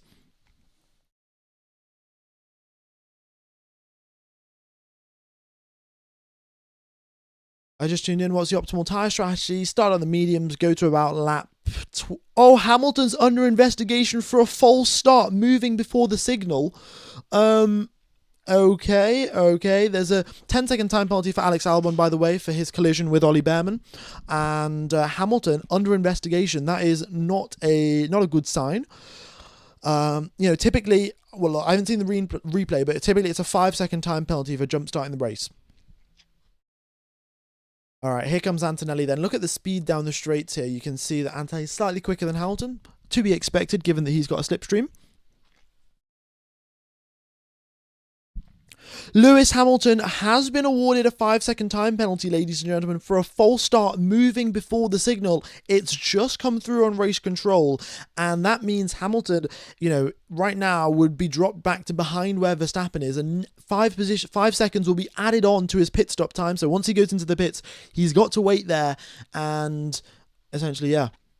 Why? The reason is because he moved before the lights went out, right? If you jump start the race, you're going to get a 5-second time penalty. And yeah, it's as simple as that. You guys will be able to watch the replay. You guys will be able to see it.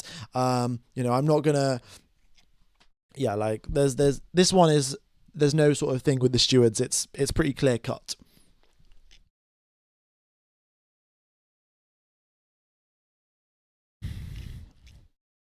But he's still continuing to defend away. I don't know if Ferrari have told him over the radio just yet, but Hamilton continuing to defend away against Antonelli. In towards Copse corner, 4/10 is the gap. I don't know how Antonelli doesn't lose out in terms of downforce, but he's managing to hold higher entry speeds into Copse and Maggots and Beckett's than Antonelli. And Verstappen here trying to make an overtake on...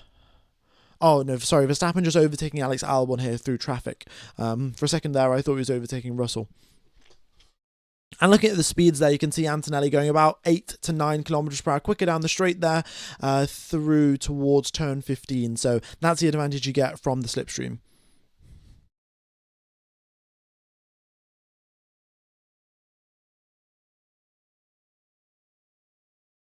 Okay.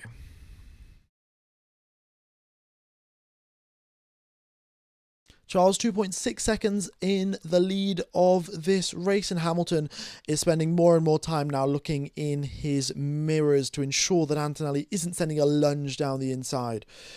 Max Verstappen is closing up slowly but surely on George Russell. I think it'll be a matter of time now before Verstappen gets within that 1 second range of the overtake mode, and we've got a bit of an overtake train forming behind Pierre Gasly. We've got Gasly, then Sainz, then Colapinto, then Ocon, all within the space of 1 second, and a nice little DRS train there, choo-choo, for Pierre Gasly.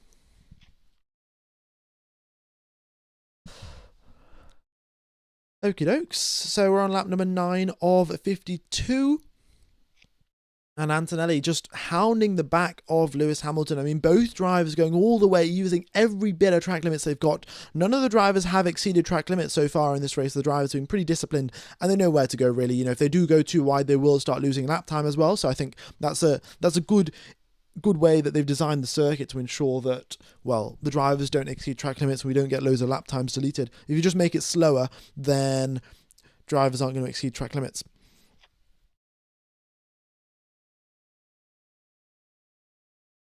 Okay, just to confirm, folks, yes, it is a 5-second time penalty for Lewis Hamilton for jump starting the race. F1 Gamer, I got Proton subscription. How do I watch the race? You connect to an Austrian VPN server, and then you go onto Google, search ORF Formula 1, and you can watch the coverage there. That's how I'm watching it. That's how I suspect more than 1,000 people are watching it. So there you go. All right, we got Colapinto overtaking Carlos Sainz there, so it seems like some nice Alpine teamwork, and Gasly holds up Sainz in such a way that Colapinto could get past, and it's 11th and 12th position for the two Alpine drivers.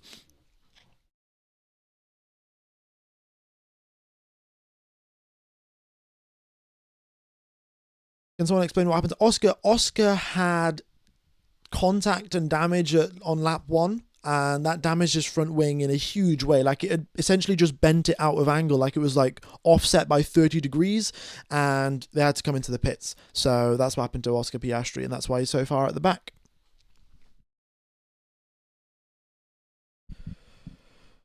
All right. Also here, because we have got a low tire degradation circuit, it should mean that we will have the overcut be more powerful than the undercut. So typically, of course, the undercut very, very powerful in terms of strategy. But because here in Silverstone, the tire wear's low, the optimal way to do it is actually overcut, extend your stint out loads, and then when you pit, ensure that you like come out. Well, if you do come out behind your rival, you'll have much, much fresher tires to just blast past them essentially. So that's the optimal strategy here in Silverstone. We'll see what the teams decide to do. But up at the front, we've got Ferrari 1-2, Mercedes 3-4, and Red Bull 5-6. That's quite nice in the formation that they are driving. Okay. By the way, folks, thanks everyone for tuning in. If you are enjoying the coverage, be sure to hit that like button. It helps out the channel tremendously. So yeah, hit the like button, hit the subscribe button. Hopefully we can make our way over to 248k subscribers. That would, that was put us on track towards 250 for the, for Spa-Francorchamps. My first ever Formula 1 race, actually. Wait, that would be, how many years on would that be from my first Formula 1 race? 8 years on. 8 years on for my first Formula 1 race. Hit 250k on the channel. That'd be pretty awesome.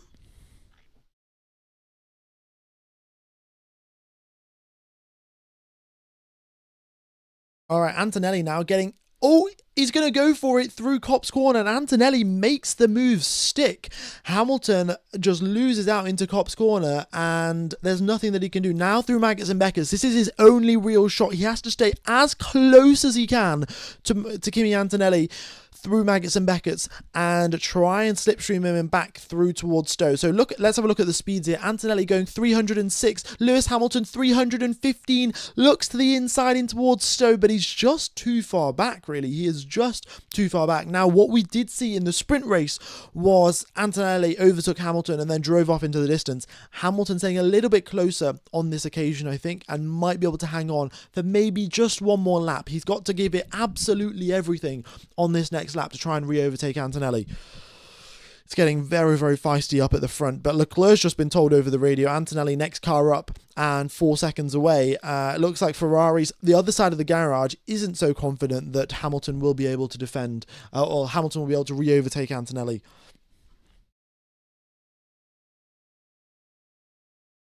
And there we go, yeah. Hamilton out of the one, there we go. I said just out of the 1 second window. He's gaining a little bit down here, but yeah, it's going to be tough. Let's see. 7/10 is the entry in towards Brooklyn, and then through Luffield they go. And they've told him to avoid a short lift out of turn number 6. Let's see. Is that going to be advantageous to Lewis? Yeah, he's 1 second back. I think that's over, really. And now Antonelli has got his sights set on Charles Leclerc, who is 4 seconds up the road. Okay, folks, let me know. What do you think? How long will it take for Antonelli to catch Charles Leclerc? Because it does seem to be that Antonelli's race pace is quicker than the Ferraris. Well, it's quicker than Hamilton's at least. Is it going to be quicker than Charles Leclerc's? And how many laps is that going to take?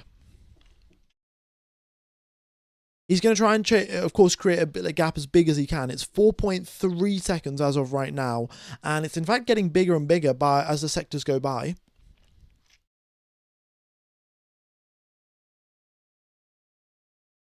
Hamilton got a penalty for jumping the start of the race. You know, he went before the lights went out. So, pretty standard penalty there, 5 seconds.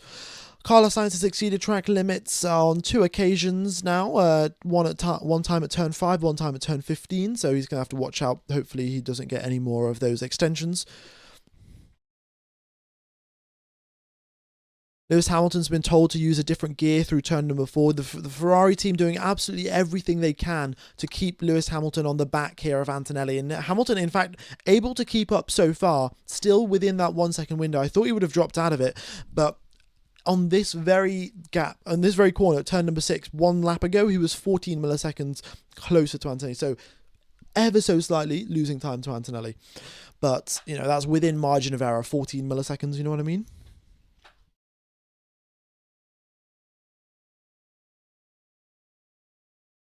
And Verstappen now is within the 1 second of George Russell. So as Antonelli makes progress upwards through the field, George Russell now looking in his mirrors backwards to see when Verstappen is going to catch up. Where do I get the data? The data is from Multiviewer, so it's just called Multiviewer. But you do have to have an F1 TV subscription to be able to actually access all of the data. So yeah.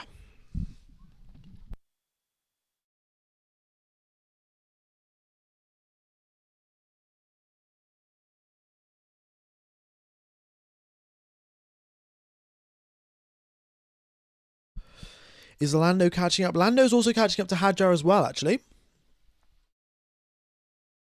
Yeah, so we should see Norris. Yeah, we should see Norris trying to overtake Hadjar soon enough. All right, folks, we've got 35,000 people tuning into the live stream. That's mega. Thank you, everyone, for tuning in. If you haven't hit the like button, be sure to do so. Yeah, love to see you all here. I will be streaming 2 weeks from now in Spa-Francorchamps. I won't be in Spa, but I will be commentating the race. And we haven't got a sprint weekend there, so just the standard FP1, 2, 3 quali and the race in 2 weeks' time in Spa. Okay, and Hamilton actually keeping Kimi Anthony quite honest, and Antonelli actually losing time to Charles Leclerc on the previous lap again. Just over a tenth quicker is Charles Leclerc. So Charles actually gaining, extending that gap out on Antonelli. So the race pace looking strong from Ferrari so far in the first half of this stint. I want to be very clear about the first half of this stint because Ferrari is lacking in terms of tyre wear, and their tyres seem to wear out a lot faster than the Mercs. So right now, first half of the stint is when you would expect them to be quicker. The second half of the stint is, I think, when they become a whole lot more vulnerable. But Leclerc is flying today. He is lapping very, very consistently.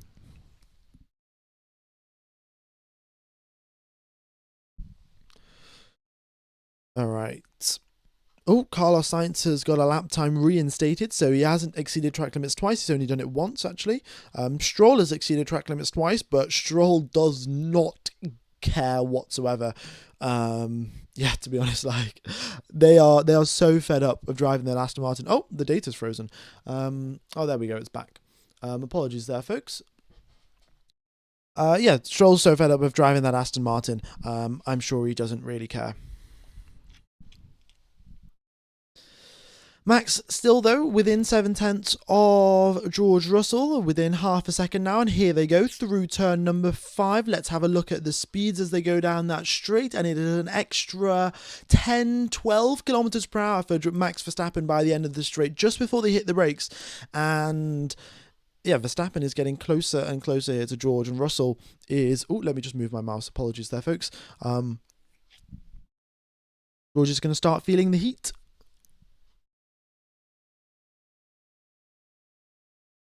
All right.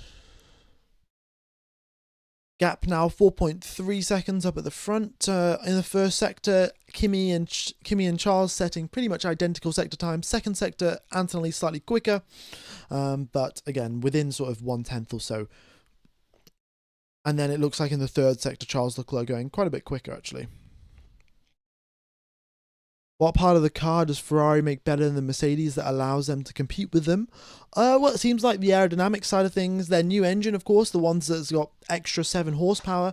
So you do have to consider that how the battery works is you are harvesting energy that the engine has already created. So you've got, let's say, 100 units of energy in the fuel. You put it through the engine. You can then extract, let's say, 70 useful units of energy from the internal combustion engine, and then that goes into the battery. So the more powerful internal combustion engine you've got, the better your battery works. So Ferrari, with their extra 7 horsepower from the battery, with extra 7 horsepower from the internal combustion engine, well, that'll be helping their battery situation out as well. And the aero side of things for Ferrari also is quite good. And one big thing is that both the drivers are quite happy with the stability of the car. It's nowhere near as much of a knife edge as it was in the past. It's nowhere near as bad as the Red Bull or as bad as the Williams that we've seen this season. So the drivers are confident and being able to push harder. Whereas in the past we've seen the rear of the Ferrari just being unstable and drivers having, Lewis and Charles having problems. So yeah, that's what's been helping out Ferrari as of recently. Pit window is lap number 20 to 30 essentially for the medium tyres. Depends what strategy you're doing, right? So if you're going from medium tyres to hard tyres, you can pit around lap number 20, 22 or so. Then you can go onto the hards for the second half of the race. If you're planning to go onto the soft tyres, then you'll be pitting lap number 30 to 35. And then you'll put on the softs to go to the end of the race. However, soft tyres do seem to be a bit of a bad race tyre by the looks of it. So I think most teams are going to play it safe and go mediums to hards.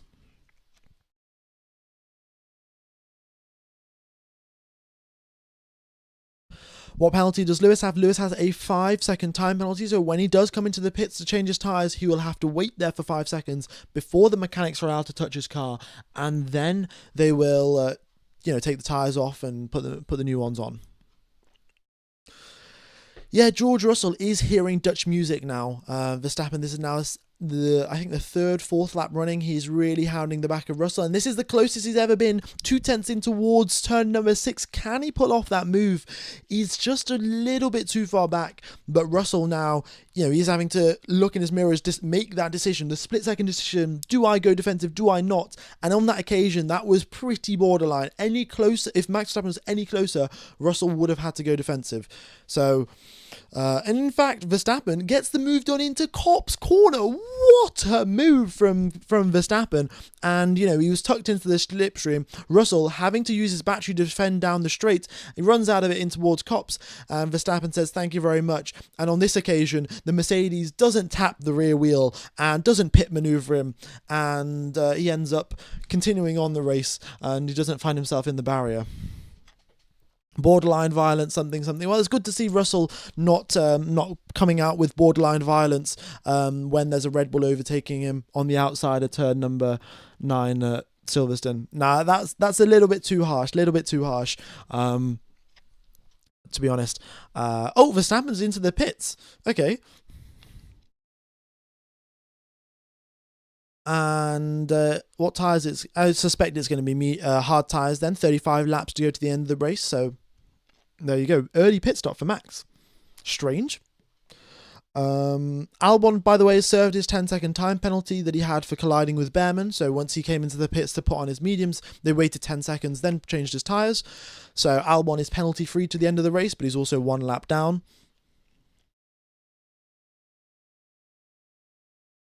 All right, the reason why Max Verstappen pitted is, as you can see, he's come out onto the circuit ahead of Lawson and Lindblad. Look at the monumental amount of clean air that he's got. He has got, probably 11 seconds worth of clean air up to Lando Norris and Isaac Hadjar, and by the time he catches up to them, they will have come into the pits as well. So he's going to have clean air for a very long time, which means he can manage his tyres and, essentially try to go long in this race. 35 laps on the hards is very, very easily done. It's just a question of, you've just got to focus on managing your tyres for the first couple of laps.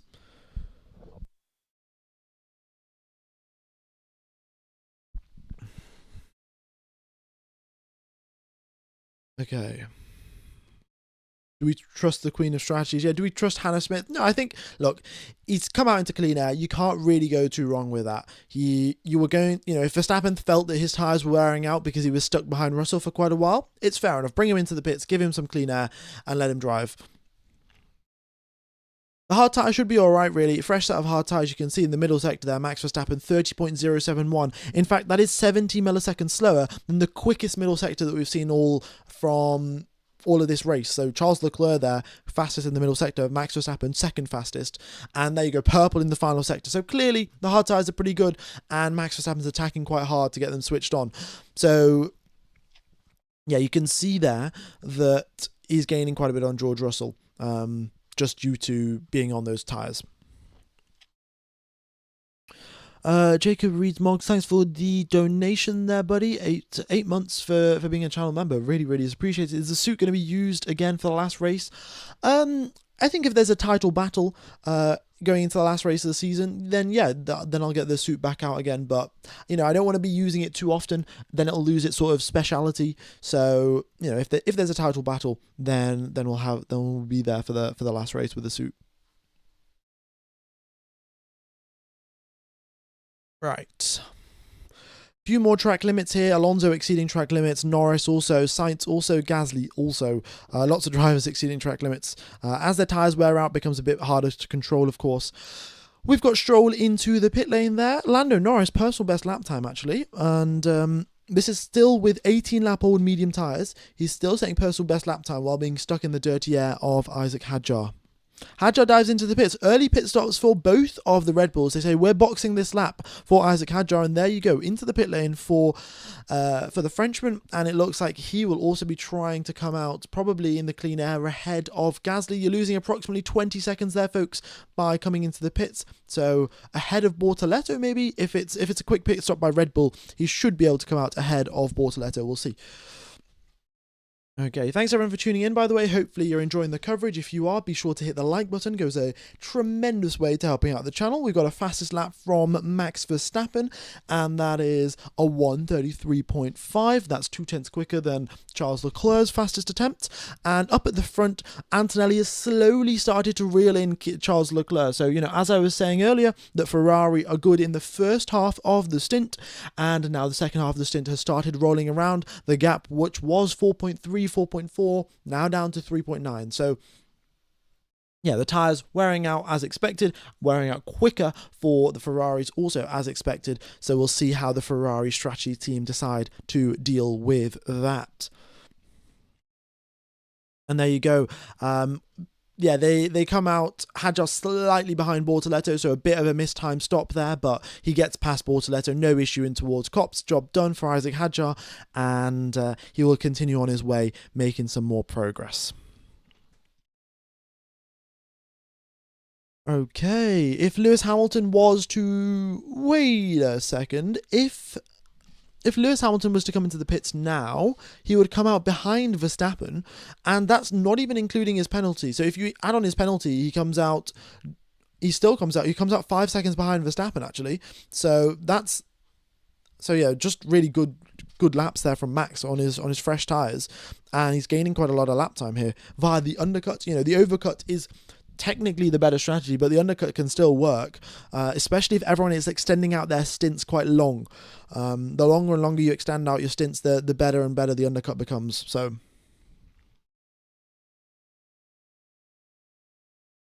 okay, Albon's going to get lapped twice, is he? Well, yeah, I guess we'll see. Of course, Leclerc is still yet to come into the pits, right? That will buy Albon some more time. Sainz into the pit lane here, and that is 21 laps completed on the medium tyres. And gap now down to 3.5 seconds. So Antonelli now starting to reel in Charles Leclerc. So now it's down to the Ferrari team. Do you let Antonelli catch up? Do you pit right now? And where would he come out, actually? If Leclerc was to pit right now, he would come out just ahead of Norris if it's a quick pit stop, and then he has clean air to catch up to George Russell. That's an ideal strategy. I don't think we're going to get a scenario where Russell blocks Charles Leclerc to help Antonelli get ahead via strategy. So yeah, if Leclerc want to pit, or if Ferrari want to pit, they pit Leclerc now, and he gets clean air. Otherwise, yeah, who knows how that goes. But personal best laps there from Russell and from Norris, actually. And both of them are still on old tyres, but they're still setting personal bests. As the fuel burns off, the car gets lighter, and the lap times start decreasing. Alonso also into the pit lane, both Spaniards in quick succession. Oh, VSC, okay, well, perfect timing to come into the pits now. What the VSC is for, I have no idea, but we have got a VSC. Marshall's on the track at turn number 10. Where's turn 10? Maggots and Beckett's. We've got a double yellow flag. Marshall's on the track at turn 10. Nobody's stopped. Nobody's got damage. What's going on? They've said track is clear. VSC ending. Right. Is anyone coming into the pits? They're collecting a little bit of debris. And that's why. Is that an umbrella? Someone's umbrella has flown onto the circuit. Oh my god. Right. And we got Ocon and Piastri into the pits. Brother, are they going to get a fine for throwing an umbrella on. Surely you could, like, okay, I'm not suggesting this, but if you wanted to, have a Red Bull fan out there throw an umbrella out onto the circuit when, Verstappen could come into the pit lane. Like, actually, I probably shouldn't talk about this sort of stuff, but I'm sure, yeah. I'm sure if someone wanted to do it, they would have already thought about it, to be honest. Purple in the final sector there from Charles Leclerc looks like... Oh yeah, this is the other thing. During the VSC, all of the cars have opportunities to recharge their battery. So all of them go into battery recharge mode and their battery goes right up to 100%.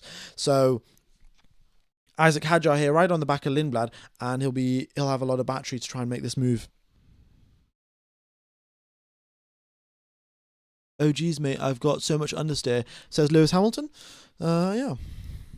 Why did I say a Red Bull fan? I mean, it could be any fan, but I'm just saying, like, we've got a lot of, I'd say, unhappy Red Bull fans given that Max is down in P6, but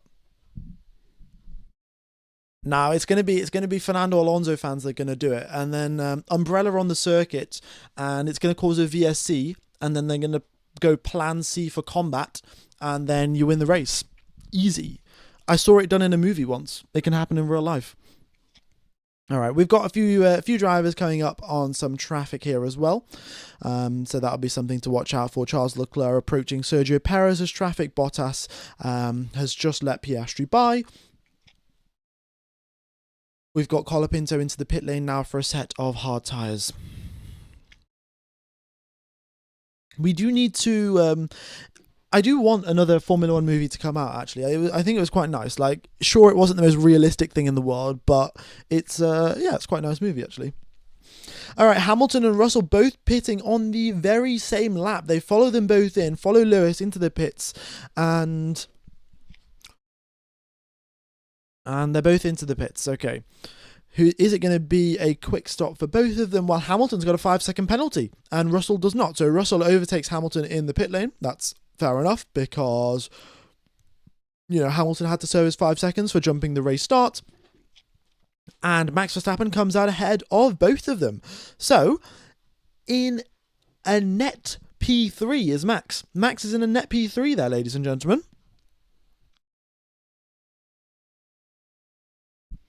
Once everyone else pits, so once Leclerc pits, once Antonelli and Norris pits, Verstappen will come out in third position. Why is Norris slow? I couldn't tell you. I could not tell you. But up at the front, folks, Antonelli is now closing up on Leclerc. They're both making their way through traffic, so that's, of course, affecting things a little bit. But Antonelli, that gap now down to 2.8. And Leclerc, well, we'll start looking in his mirrors now and start getting a bit concerned about what the strategy Ferrari have decided to do. I think they came over the radio to him to say Plan B for Bravo. So whatever Plan B is, hopefully it's not mess up the race.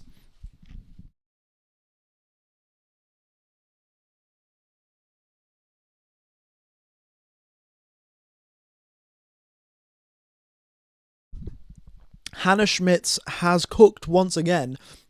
You put Max out on fresh set of tyres, you give him a bunch of clean air, you get a few fastest laps of the race, and you find yourself up in a net P3.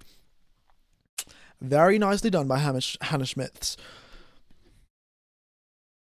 They could try to do a one-stop for Charles on softs, but yeah, I mean, it's a tough one, right? Because the thing is that if Antonelli pits now, goes on to hards, and then Charles tries to do a one-stop for softs, will Charles be able to re-overtake Antonelli? I understand that Leclerc will be on soft tyres and Antonelli on hards, but if the Mercedes can manage their battery better than the Ferrari can, then it's still a tough overtake to make. So, because the two strategies Pirelli suggested was start the race on the mediums, then go on to the hards, or start the race on the mediums and then go on to the softs. They didn't suggest a two-stop strategy, so it's just a one-stop, mediums to hards or mediums to softs, and we'll see how it goes, really. Lewis Hamilton, purple in the first sector, and he's trying to chase down George Russell here, his former teammate, of course, and what can he do? In towards turns number 7 he goes, and that gap 0.7 of a second. Hamilton did get overtaken by Kimi Antonelli because Antonelli was just outright quicker. Russell, however, seems to be slower than Antonelli quite consistently, and oh, Charles Leclerc into the pits, actually. Charles Leclerc into the pits. He should come up 2 seconds clear of Lando Norris, given it's a quick pit stop, but I suspect that's now going to be hard tyres for Leclerc. He's going to go out, put some quick laps on the board, and try and extend out his lead against Antonelli, because yeah, with the way the season is going, it's not a question of if Kimi Antonelli will catch you. It's more so of a question of when Antonelli will catch you. So for that reason, I think Leclerc's coming into the pits now. He's going to put on a fresh set of sort of hard tyres and just go maximum attacks. You know, did do exactly what Max did and set a few fastest laps of the race. And then bide his time. He's got 27 laps to hold off Antonelli. Essentially, it does Charles Leclerc. So we'll see how that plays out. Lewis Hamilton, though, he's done fast lap of the race, and now he's on the heels of George Russell. So let's see how this plays out for him. A 2.4 second stop there for Charles Leclerc, by the way. So nicely done by the Ferrari squad. And as expected, he's in fact 2.5 seconds ahead of Lando Norris. So really quick stop there from him. I just joined. What happened to Piastri? Why is he so far back? It's because Piastri got front wing damage at the start of this race, and that's why he's so far behind. Did Hamilton serve his penalty? Indeed he did. So just to confirm, Hamilton did serve his 5-second time penalty for jumping the start of the race, and he is now penalty free he's penalty free now.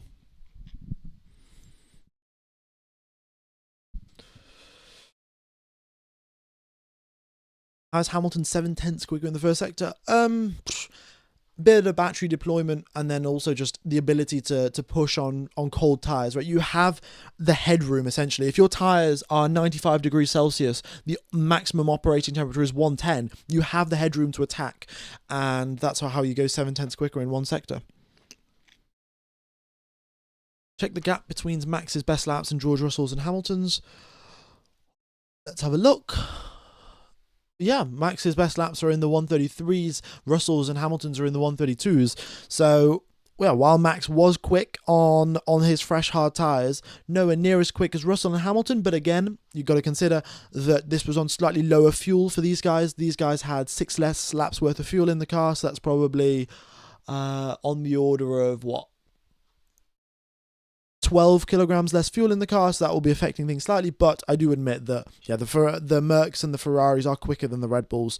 So now it's down to Max Verstappen to defend. And if there's one thing Max can do, it is defend. He might have a bit of a tough time with the battery situation this year, but I'm sure he can place the car in the right position and cause quite a few problems.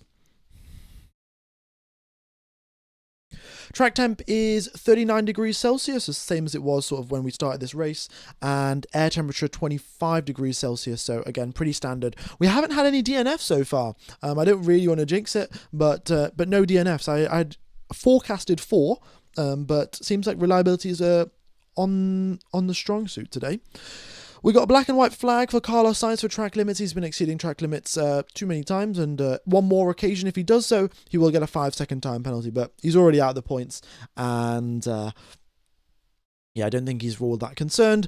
And Alex Albon's now out on a set of soft tyres, so it looks like it's free practice for the Williams team, doing some more testing, to be honest, because I mean this is basically a weekly occurrence now that you get one of the back markers to just start doing some testing during the race itself.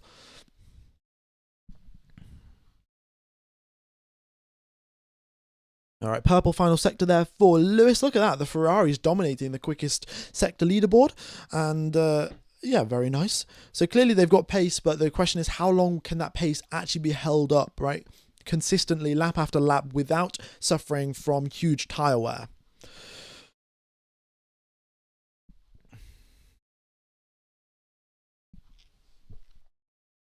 By the way, folks, if Antonelli is to pit right now, he would come out 5 seconds behind Charles Leclerc. 5 seconds, but with 25 laps left to go, he would just have to gain 2 tenths per lap and then pull off a move on the final lap of the race, which is more than achievable for Antonelli. So, yeah, Charles Leclerc doing his best to extend that 5-second gap as much as he can. Right now, on the previous lap, Leclerc goes 7 tenths quicker than Antonelli. Okie dokes. Also, folks, if you are enjoying the coverage, be sure to hit that subscribe button. Goes a very long way to helping out the algorithm, as I'm sure you are aware.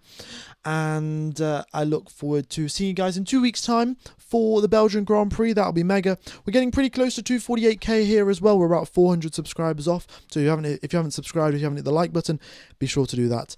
And hopefully we can get our way towards 5,000 likes and 250,000 subscribers. Wow.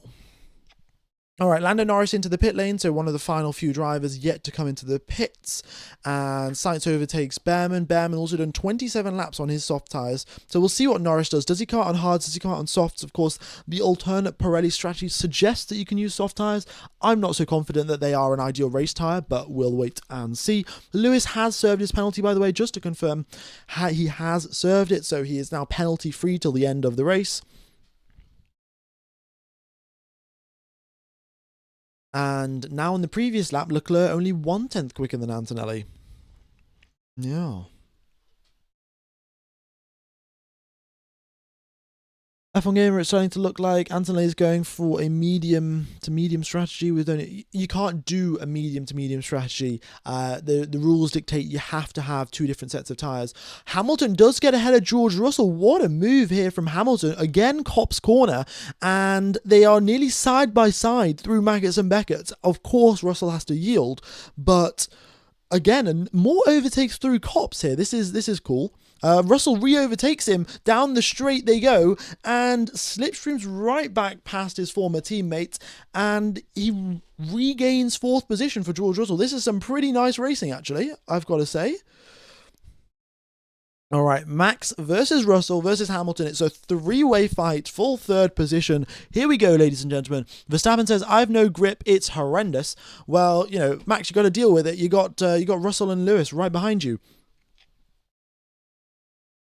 Oh, that was so close between Lewis and George through Maggots and Beckett. Just looking at the replay there, I mean, they were millimetres apart. And Hamilton just sort of chopped across Russell, and Russell was like, right, okay, well, I'm going to have to let this guy go, otherwise we're both going to crash. Yeah, absolute cinema. I've got to, you know, do the thing.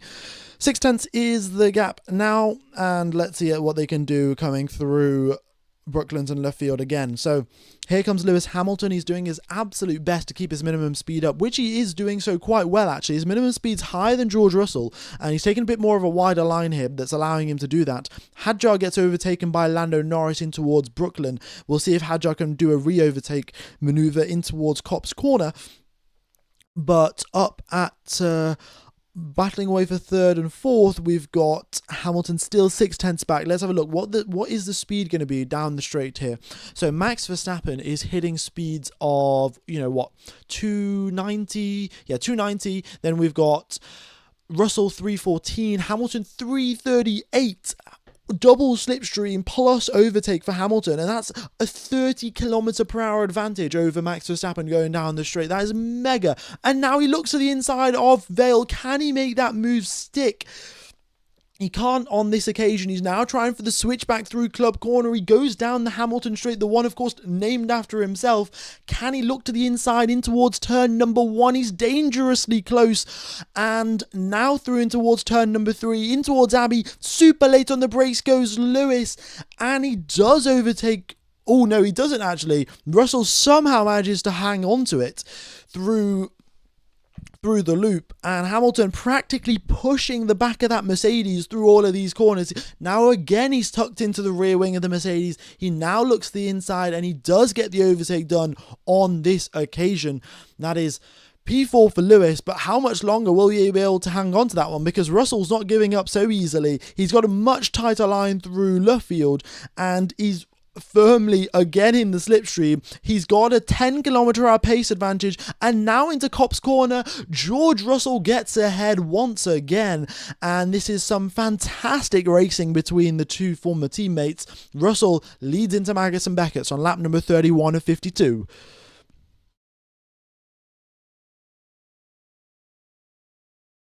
And Max is still there, holding a net P3, while these two drivers squabble away. Max is still there. However, Russell now is getting dangerously close to now starting to gain on Max Verstappen as well. The gap between Russell and Max, 6.5 tenths.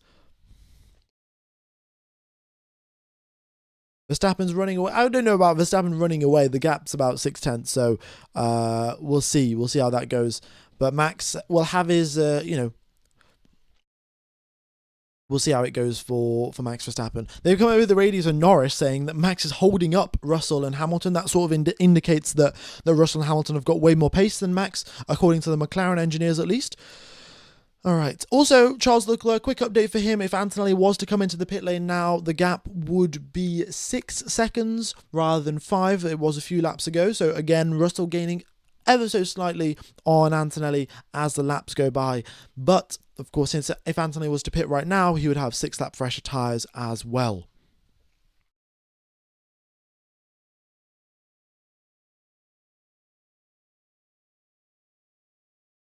And let's see, what can Hamilton do now? He's 8 tenths, 9 tenths back from George Russell, and this is the thing, he's got the slipstream on Russell, but he's not got the pace advantage. It seems like he has just used a lot of his battery to defend, and he's then just left a bit vulnerable after he gets overtaken, which, a bit problematic there. Personal best lap time there from Antonelli. Doesn't matter for Charles Leclerc, he's not set a personal best, but actually, no, Leclerc's just about to come across the line. Let's see what it's going to be for Charles. Yeah, Charles goes still 4 tenths up on Antonelli on that lap. So nicely done there by Charles Leclerc. Behrman gets ahead of Sergio Perez for 17th position. And look at that. We've also got the formations that used to be at the front now, but everyone's been mixed up at the front. We've now got the 2 Hasses, the 2 Cadillacs, and then the 2 Astons from 16th to 21st. Kimi Antonelli doing an Apex GP strategy. We'll see what Kimi's doing, really. He might genuinely opt for the soft tyres. I'm not certain, though, because it's just a bit risky. And I think what the team will do instead, it will just give him the hard tyres, but then give him the ability to just attack as much as he wants. It's much better to do that. I think for a singular lap, the soft tyres will be faster than the hards. And I mean, that's a given fact. But when you're going for 20 laps or 15 laps, overall, I think the harder tyres will cope better. Piastri got damage at the start of the race. He had to pit on lap number 1 or 2, and that was that. Also, black and white flag for Lance Stroll for track limits. Again, Stroll, 21st position, could not care less. A lap down.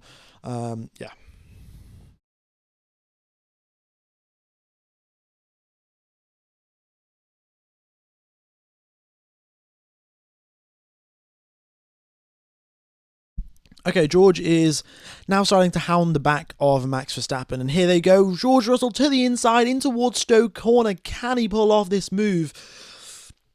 No, he can't. No, he cannot. Max Verstappen just hangs ahead by pretty fine margins, I've got to say. Max versus George, but let's see how this one plays out, because George Russell's not going to stop attacking Max, and he's now got to be careful because that little lunge on Max has now allowed Lewis to close up, and in fact Lewis is closer to Russell than Russell is closer to Max.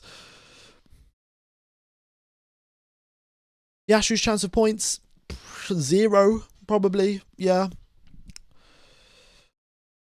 I don't know, if there's a safety car or something, things could change, but Hamilton has served his penalty, by the way. Yeah, Russell was trying down the inside at Stowe corner, but Verstappen just held it around the outside. It was pretty good defending. He knew that he had the speed around the outside.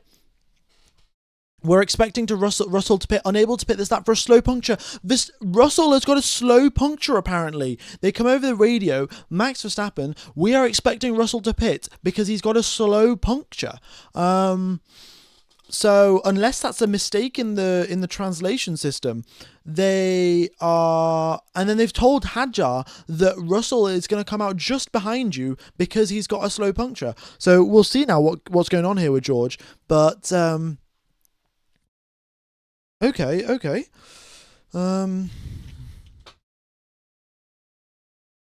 Yeah, they've told him to keep him posted on pressures. I think Verstappen is now not going to defend against George because, well, if he's going to come into the pits for a slow puncture, there's no point defending. Despite that, Verstappen still defends pretty hard in towards Vale, and Russell comes into the pits, actually. Yeah, so there you go. He does come into the pit lane, so that is very, very unfortunate there, ladies and gentlemen. A slow puncture for George Russell, and that drops him back just behind Isaac Hadjar, I think, at least according to the Red Bull radio. That is very, very unfortunate. I mean, a slow puncture is essentially just caused by, you know, a tiny little issue in the tire, a tiny little defect, potentially debris, potentially a slightly sharp rock. I'm not not an expert in tire physics, but yeah. Hamilton podium question mark? It could be on the cards here, ladies and gentlemen. It could be on the cards because he's only 3 tenths back from Max. We're going to get a 2021 repeat. Let's go, ladies and gentlemen. Let's go. All right. Here we go then. What are we going to have between these two drivers? Max Verstappen versus Lewis Hamilton. 4 tenths, 5 tenths is the gap as they make their way through Copse Corner. And let's see how this plays out then.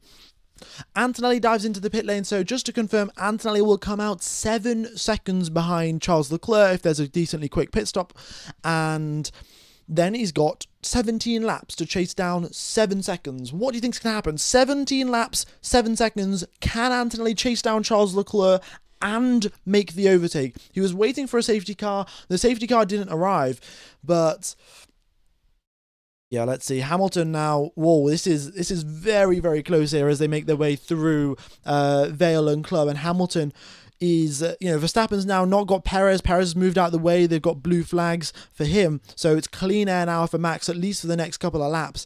So it's a 1 versus 1 fight. Lewis Hamilton versus Max Verstappen. And then we've got Antonelli chasing down Charles Leclerc. Turn 15 incident noted between Russell and Verstappen. Yeah, there's no need to note that, to be honest. I think it'll just be, lap time deleted or something, and then they'll call it a day. Okay, so here we go then, Antonelli comes out the pit. 7.5 seconds is the gap between himself and Charles Leclerc, so he's got to chase that down. Let's have a look. He's got some clean air. They're going to come over the radio, leave me alone, I know what I'm doing, and maximum attack for Kimi. They've come over the radio. 7.5 seconds left, 16 laps remaining when you cross the line. Well, this is going to be a nail biter, folks. This is coming down right to the last lap. Antonelli is just gone green in the middle sector, 4 tenths up, just in the middle sector alone. Let's see what his lap times are going to look like.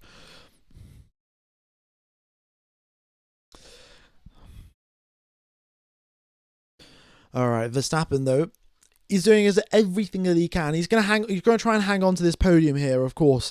It's 3rd position right now. Hannah Schmidt has done a good job with the strategy. Now it's down to Max Verstappen to defend against Lewis Hamilton for 16 laps left of this race. The gap's within 6 tenths of a second. This will continue to the final lap of the race here, ladies and gents. So Antonelli's already gained 7 tenths of a second, and he's only done, 2/3 of a lap? 2/3 of a lap, and Antonelli's gained 7 tenths on Charles Leclerc. This man has got some incredible pace. The thing is, he can catch up to Charles Leclerc, but can he pull off the overtake? Leclerc's also got a bit of traffic right now, so that'll be affecting his lap times. George Russell, purple in the middle sector. He's also out on fresh tyres as well. So this is Russell after he got a slow puncture. Fresh tyres for him, and he's going to try and recover some positions. He is, 16 seconds back from Hamilton. That's going to be a big old gap to catch up. Hamilton now, as they make their way through Brooklands and Luffield, again trying to make a move, but is this going to work out? Is this going to work for Lewis? 6 tenths back through Copse Corner, not close enough to make an attempt on this occasion, but both drivers, none of them have got any track limit. As I say that, Verstappen has got 1 track limit extension, Hamilton has got no track limit extensions, and they can push as hard as they want now until the end of this race. I will put the championship positions up on the screen shortly. Let's just go a few more laps. We've got a battle here brewing between Hamilton and Verstappen, and Hamilton looks to the inside through Stowe on that occasion, but just too far back, and Verstappen is just braking just late enough. I mean, Hamilton is forcing Verstappen to take compromise lines. We have got a fastest lap of the race here from Antonelli as well, and oh my goodness me, he's closed 2.5 seconds within 1 lap. 2.5 seconds! This man is mental. Where has this pace come from? Well, okay, we knew where the pace had come from, but it's crazy, really. 2.5 seconds. And Hamilton still hounding the back here of Max. Every single corner, every single lap, Hamilton is going at Max, and he now looks to the inside in towards Brooklyn, and then finally goes round the outside of Max. Max is trying to hold it there through left field. There's no way you hang it around the outside of such a long corner, and Max concedes the position. Hamilton up into P3, Verstappen P4, but the battle shall continue.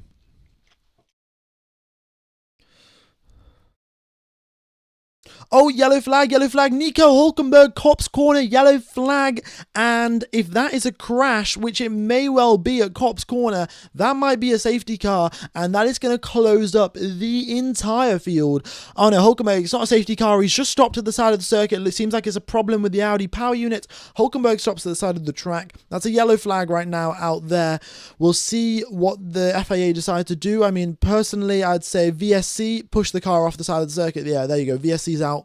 So, well, this is actually quite nice. It's neutralized the race a little bit. So it makes the fight between Leclerc and Antonelli ever so slightly closer, because it seemed like Antonelli was just going to breeze past. Verstappen into the pits. Verstappen into the pits, ladies and gentlemen. You lose 10 seconds worth of race time if you come into the pit lane and change your tyres, not 20 seconds like you normally do. And this means Verstappen is now going to come out with 14 laps left of this race, probably on a fresh set of medium tyres, or a reasonably fresh set of medium tyres, to go maximum attack and to chase down Lewis Hamilton. So Hamilton's just pulled off the overtake, and now Verstappen's going to come right back at him with a fresh set of mediums. Interesting. Norris comes into the pits. Russell gets promoted up into P5. Hadjar also into the pit lane here. And the top three stay out.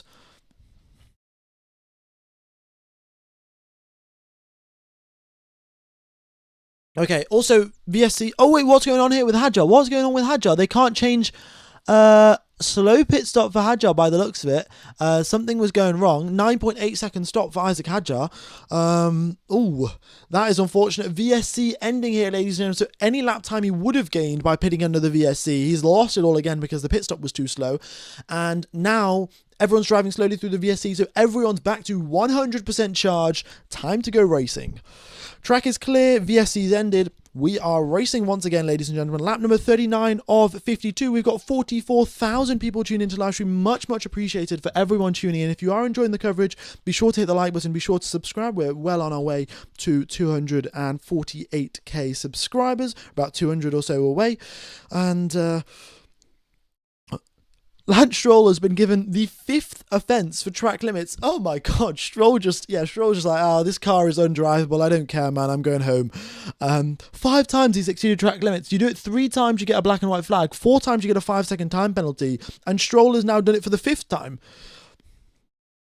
Okay, now the gaps will stabilise a little bit after the VSC has ended, and then we'll get a true look at who's got what sort of lap time and what sort of gaps to chase down in the final 13 laps of this race here. So, here we go. Antonelli has got a 4.9 second gap to close up on Charles Leclerc within 13 laps. Lewis Hamilton has got 10-second margin to Max Verstappen to defend in a 13 laps remaining. Russell has also got a 4.5 second gap to close up to Max, but they're both on relatively fresh medium, so I don't think that gap's going to get closed up much.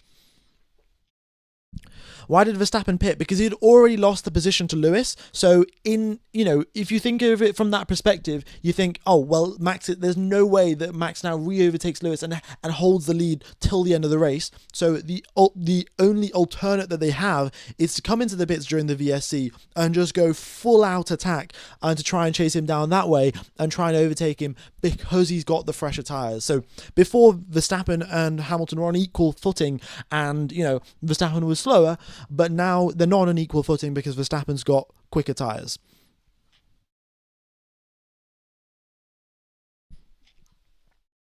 Okay. Antonelli gap 3.6 seconds, 12 laps left to go, and Charles Leclerc has been told his main loss is at turn number 13. So turn 13 there. That's where George Russell also lost out to Kimi Antonelli. So Russell lost so much lap time through there. He lost 2/10 worth of lap time through turn number 13 and the subsequent straight. And that's what resulted in such a big gap between Antonelli and Russell during qualifying. And the same corner is where Charles Leclerc's losing time to Antonelli. So Antonelli's just really good through that corner, I've got to say. He just taps the brakes at the perfect moment. You've got to have really good reaction times for that. Through turn number 13, you tap the brakes, transfer the load forwards, then you have a lot of weight on the front wheels, and then you turn the steering wheel, and the car just moves like it's on rails through that corner. And that's the optimal way to do it, but it requires the most perfect judgment possible. And it seems like the youngster Kimi Antonelli, his reaction times are better than the rest. Should Charles have pitted during the VSC or no? Well, if he did pit, then it would have been, the earnest would have been on him to chase down Antonelli. Oh, Antonelli makes a mistake. 5.6 seconds is the gap. Antonelli losing out horrendously as he's trying to overtake. Is that Antonelli going slowly? What's going on? Wait.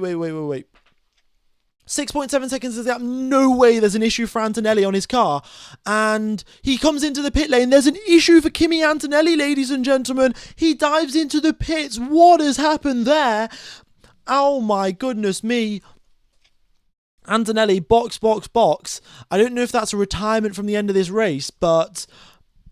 is it an engine issue? Oh no. Mercedes engine problems. I mean, this is exactly what I was talking about. Kimi Antonelli's got a huge advantage. Oh no, they're changing his tyres and sending him back out, are they? Oh, and front wing as well. Why are they changing the front wing? What? Did he have contact while he was trying to overtake someone under blue flags or something? What's going on?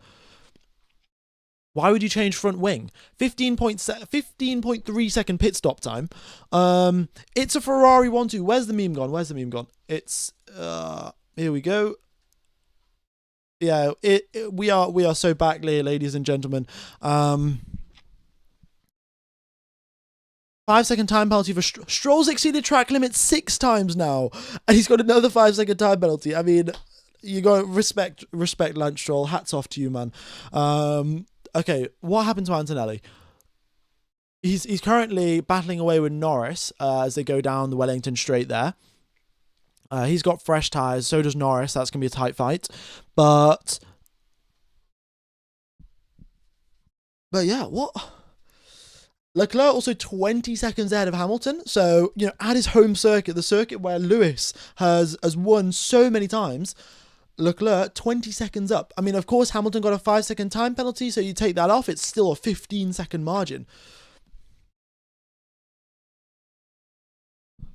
Antonelli slowed down. Right, let me pull up the championship standings. But this is what I was talking about, folks. The championship, while Antonelli has got a huge lead, does not mean anything this early on in the season with the amount of DNFs and the issues that we're having this season. So quickly, Antonelli's only gaining 8, and then Hamilton goes up in second position. That's 37 points back. So that's still, you know, still quite the big margin, but, you know, he's closing that down, given situation with Antonelli. Okay. Is Max catching Lewis? I mean, a little bit, but not really enough with only 10 laps left to go. I don't know if that is really going to be, if he's going to be able to catch that one up.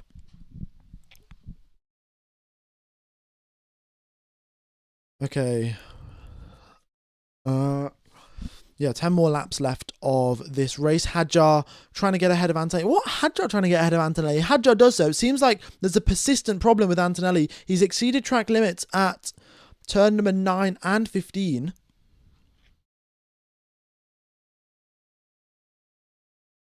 Hamilton still had a... No, Hamilton doesn't have a 5-second time penalty. He has served it already, but I was just talking about that with reference to his pace to Charles Leclerc, right? They're both doing the same strategy. They pitted, 2 laps apart, but Charles Leclerc 15 seconds up the road. Or 20 seconds up the road. Okay. Yeah, but that was lap 42. Antonelli's got track limits deleted, so that seems like the lap where he came into the pits. But, yeah, very strange. They're still over the radio to Antonelli. What they're saying, oh, we're going to try a few more options. Seems like there's some sort of issue with his power unit. Well, pretty obviously there's an issue with his power unit. And they're telling him to press a few buttons to help out with it. Let's keep a look. What's his speed down the straight? Antonelli going up to 290, 291, 292 before he hits the brakes there. Let's compare that to someone else. Let's compare that to Lindblad. What's Lindblad doing? Lindblad's doing 304 down that straight. And then what's Bortoletto doing? Bortoletto's doing 300 with the Audi power unit. So Wait, Antonelli's got 3 lap times deleted. Lap number 43 also, he's got lap times deleted. Yeah. So Antonelli into the pits again. Into the pits again. Is that retirement? Is that retirement for Kimi Antonelli? And they've got... Yeah, they're not changing any tyres there. They are just putting the... Is that... Yeah, they've sent him out again. What? Was there something stuck? There was something stuck in the brake duct or something like that. They've pulled something out, cooled the brakes down a little bit, and then sent him out again. But yeah, that's it over for Antonelli. That's even less points scored now, and Hamilton's going to be gaining 25. Well, Hamilton's going to be gaining 18 points. Let me pull up the championship standings. And Antonelli only gains 1 point in this current situation. He comes out more than 10 seconds behind Bortoleto, which he's not going to be able to close up in 8 laps. And 30 points now is the gap between these guys. Oh my goodness me. How this has gone from bad to worse for Kimi Antonelli. The boy on fire. And the power unit and the engine just letting him down. It's absolutely brutal and heartbreaking for him. But there's something deeper. Mate, there's something. I have no front end. We'll box the car. Wait, are they coming over the radio to box the car? There's something wrong with this front wing. They've changed the front wing again now. Oh my god. Max might catch up. I mean, 8 laps left, 6-second gap. Maybe. We'll see. On the previous lap, Max was 6 tenths quicker. Potential. Black and white flag for Kimi Antonelli for track limits. Yeah, probably just pack it in and go home.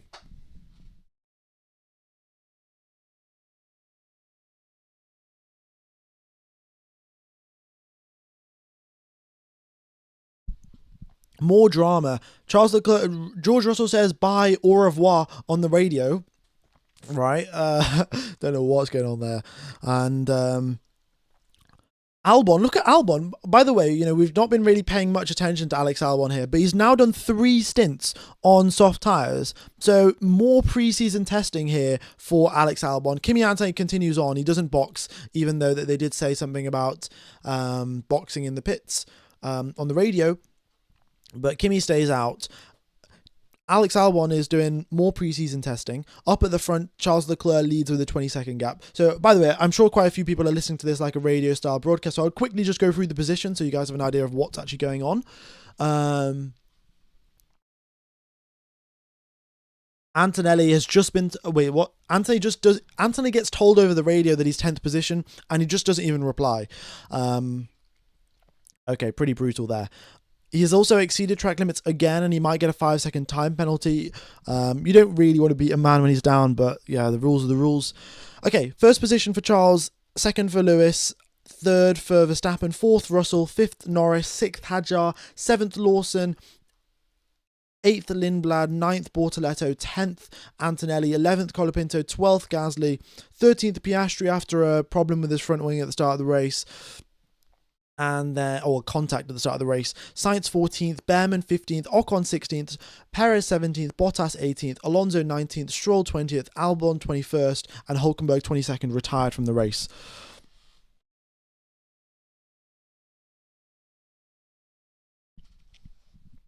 Okie dokes. 6 laps remain of this race. We're on lap number 47 of 52, and the gaps up at the front are, quite frankly, huge between the drivers. I think all eyes more so on Kimi Antonelli. Antonelli has just been given a 5-second time penalty as well for exceeding track limits. This is obscene. And that's going to drop him behind Colapinto and nearly even behind Gasly. That is... oh my god, that's so unfortunate. Thank you everyone for tuning in. By the way, if you are enjoying the coverage, be sure to hit the like button. I will be commentating again for Spa-Francorchamps in 2 weeks' time, and that'll be good fun. Hopefully, as much chaos as there is here, but maybe not as much heartbreak for Kimi Antonelli. The guy's had such a good weekend, and he was on his way to chase down Charles Leclerc, but the engine was not having any of it, and he's now been given a 5-second time penalty for track limits as well. Okay, also we're getting pretty close to 248k subscribers, so if you guys haven't hit the subscribe button, be sure to do so. We are, just a few subscribers away. And thanks everyone for hitting the like button. We've smashed the target. I mean, I'll pop it up to 6,000 to see if we can hit that, but I'm sure everyone's going to hit the like button as well. Okay. Yeah, good fun, good fun.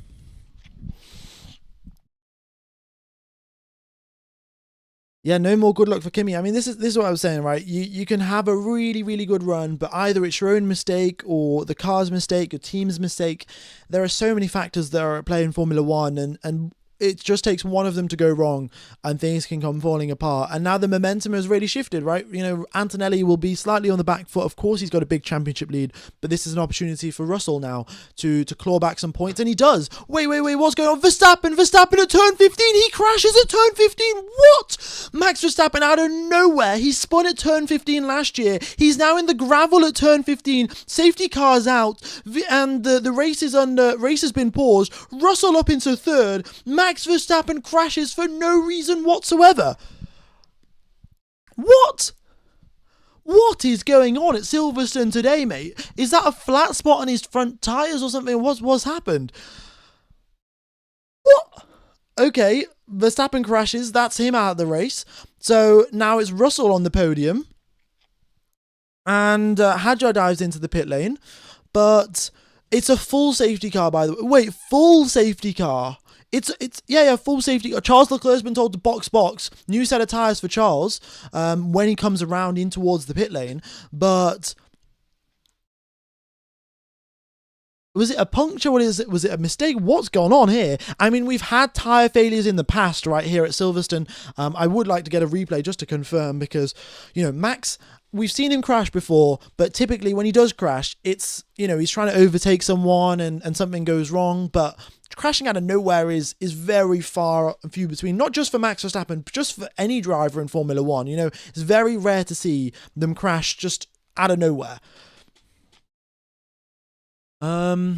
Safety car possible, Lewis win, question mark? Yeah, it is. I mean, it depends how long it takes for the safety car to clear up, right? If they do an Abu Dhabi 2021 move, then we could, there's potential, but it would depend on the traffic situation between Leclerc and Hamilton, because they'd have to let all the traffic by. Yeah, as Leclerc now comes out, you can see that there'll be a bit of traffic, I think, between himself and Hamilton. Hamilton, does he come into the bits? Yes, he does. So we'll see what happens there, but there's a safety car out. Everyone diving into the pit lane, fresh set of softs with 4 laps left to go. And mental. Thanks everyone for tuning in, by the way. We've got 48,000 people. If we could hit 50, that'd be mega. But we're going to have a great final few laps of the race here. But this is crazy.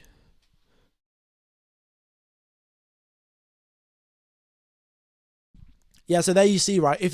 You've got Carlos Sainz and George Russell. Wait, Russell's in second place. Ferrari mess up the pit stop. It's a slow stop for Lewis. And George Russell up into P2. Monumental scenes there here at Silverstone. And Ferrari have messed up their strategy. Hamilton drop downs into third. There's also Carlos Sainz in between Russell and Hamilton. So if there's only one lap of racing at the end of the race, then yeah, there's going to be traffic of Sainz, and they're not going to be able to make the overtake on Charles. But, right, we've got the replay here of Max. He goes into turn 15, he turns in, and the rear of the car just goes out of nowhere. Is that a puncture for his rear tyre? Like, they haven't shown the rear of the car. Let's have a look. His rear wing closes just fine. He loses the rear of the car. It just looks like he loses the rear of the car. Like, it doesn't seem like anything failed. What? That is very odd. What's he said over the radio? I'm stuck, mate. This car, unbelievable. F this. Right. Well, there you go. So it does seem like it was just a mistake from Max. Classic blame the car. For that matter, I don't know if it was an issue with the car or not. That'll get clarified later.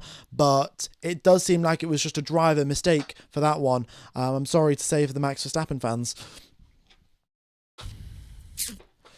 Why did Ferrari pit with Lewis? Well, I assume they thought they were going to get a quicker stop, and it was a slow stop. Yellow flag infringement for Lewis Hamilton. Wait, Hamilton's been noted for driving too quickly through yellow flags, and well, we'll see what comes out of that. But if that's a 5-second time penalty, folks, and we go racing under the safety car, he's going to lose so many positions because everyone's going to be really, really compressed. And yeah, the yellow flag infringement has just been noted up on the screen.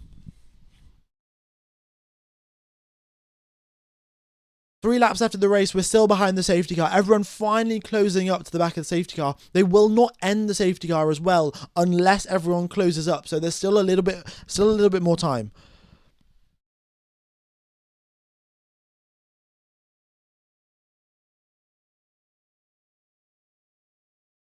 Right. I mean, was Russell driving fast too? Question mark. Well, Russell has been noted for speeding too quickly under safety car, so you know. So you can see there you've got Leclerc, then Russell, and Sainz has been dropped back. Oh, Sainz came into the pits. So Sainz, who was going to be traffic, right, between the front runners, he came into the pits and is now no longer traffic. So even if they don't let the lapped cars by, what will happen is they will still just go racing, and yeah, they'll go racing, and Russell will have an opportunity to overtake Charles here. F1 Gamer, can you please explain what have I missed? I mean, you've missed quite a lot. This race has been pretty fantastic. But what's happened? Verstappen crashes out of nowhere. Maybe an issue with his car. Maybe a mistake from him. Piastri had a problem at the start of the race, contact, so that's why he's so far down the pack. Antonelli with engine problems, and that's why he's in 9th position. He was on track to potentially win the race or get 2nd place. Under the VSC, they pitted Hamilton, and Russell came out ahead. But Hamilton, again, fresher tyres. Russell's on 21-lap-old mediums. Hamilton's on 4-lap-old softs. Like, that should be a breeze to go past. You look at qualifying, the gap between the two drivers in terms of quali pace was, 1/10, 2/10 between the Mercs and the Ferraris. So, in theory, with the soft tyres, Hamilton should be able to get P2 back. But you never know. We could finish the race behind the safety car. We could finish with 1 lap left to go. Let's see what they do. Let's see. They've said lap cars can overtake. That's what they said over the team radios. It hasn't come through on race control just yet, but I'm sure it'll come through in a few seconds now, saying the lap cars can overtake. And then, yeah, let's see. They said track sector 15 is clear. So that's where Max crashed. And let's see what happened to Kimi. Engine problems or front wing problems. I don't know exactly what it is, but he came into the pits multiple times. First time changed his front wing. Second time removed something that was stuck to his front wing or the front of his car. Hamilton says, strap for the next 2 laps. I need max power. Well, surprise, surprise. Max, you'll be on max power, but so will George Russell. It's just come through now on race control. Lapped cars may overtake. So, everyone from Piastri and below can go for an overtake. Wait, Fernando... Yeah. Everyone from Piastri and below can all overtake. And there you can see them. They're making their overtakes now. 2 laps after this race right now. Are we going to have a final lap of the race shootout like we did in Abu Dhabi 2021? Are we going to finish the race behind the safety car? Let's see. Wait, they just said to George Russell, safety car in, speed up. Wait, I'm not sure if that's been confirmed just yet. Let's see. Oh, Lewis, they say in this lap we'll let you know. That's what they say to Lewis.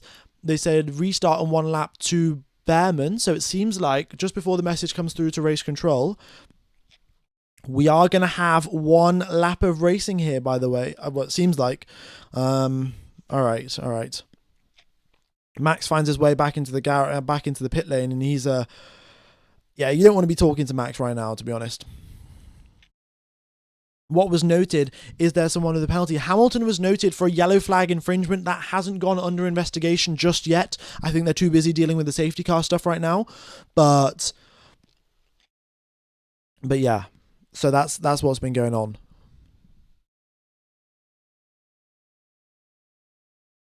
All right, thanks everyone for tuning in, by the way. Hope you're all enjoying the coverage. I will be commentating in Spa. If you've enjoyed this race here, Spa will be even better. Spa always has so many overtakes, and I will love to see you guys there. So if you are enjoying the coverage, be sure to hit the like button, be sure to subscribe. We're already hit 248k. It looks like we might hit 250 at Spa, which would be Incredible. Right, ladies and gentlemen, it has been announced, it is confirmed, safety car is in this lap. We have 5.9 kilometers left of racing here in Silverstone.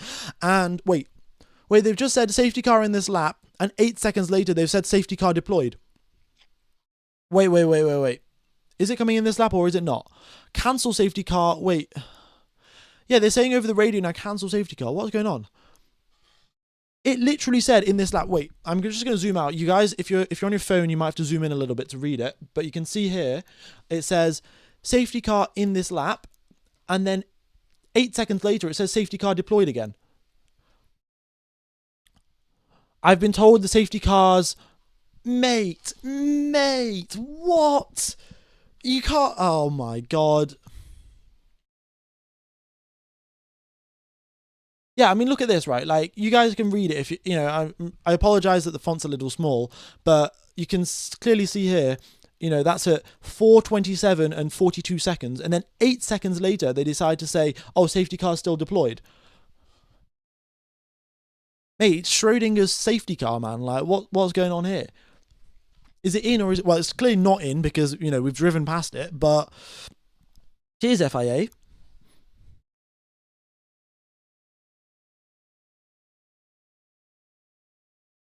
So this is going to be an anticlimactic end, I guess. I mean, an anticlimactic end to the race. So thought we were going to have 5.9 kilometers of racing, but they've game's gone, mate. Game's gone.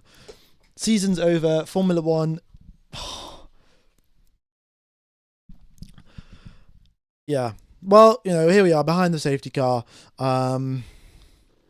I don't know what's going to happen to Hamilton's penalty or if he gets a penalty, but I would just like to clarify here, folks. Hamilton has been noted for a yellow flag infringement. There's no further details have been given. I don't know if it was speeding under yellow flags, if it was overtaking under yellow flags, what it was, but he's been noted for that.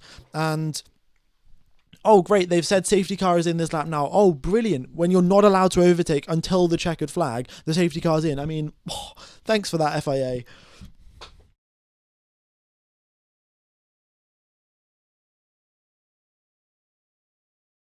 But yes, Hamilton has been noted for that. He hasn't been cleared of investigation. It also hasn't gone into investigation. So that might come through at the end of the race. But if a 5-second penalty was to be applied, he would lose an awful lot of positions. So I don't know how they're going to deal with that situation.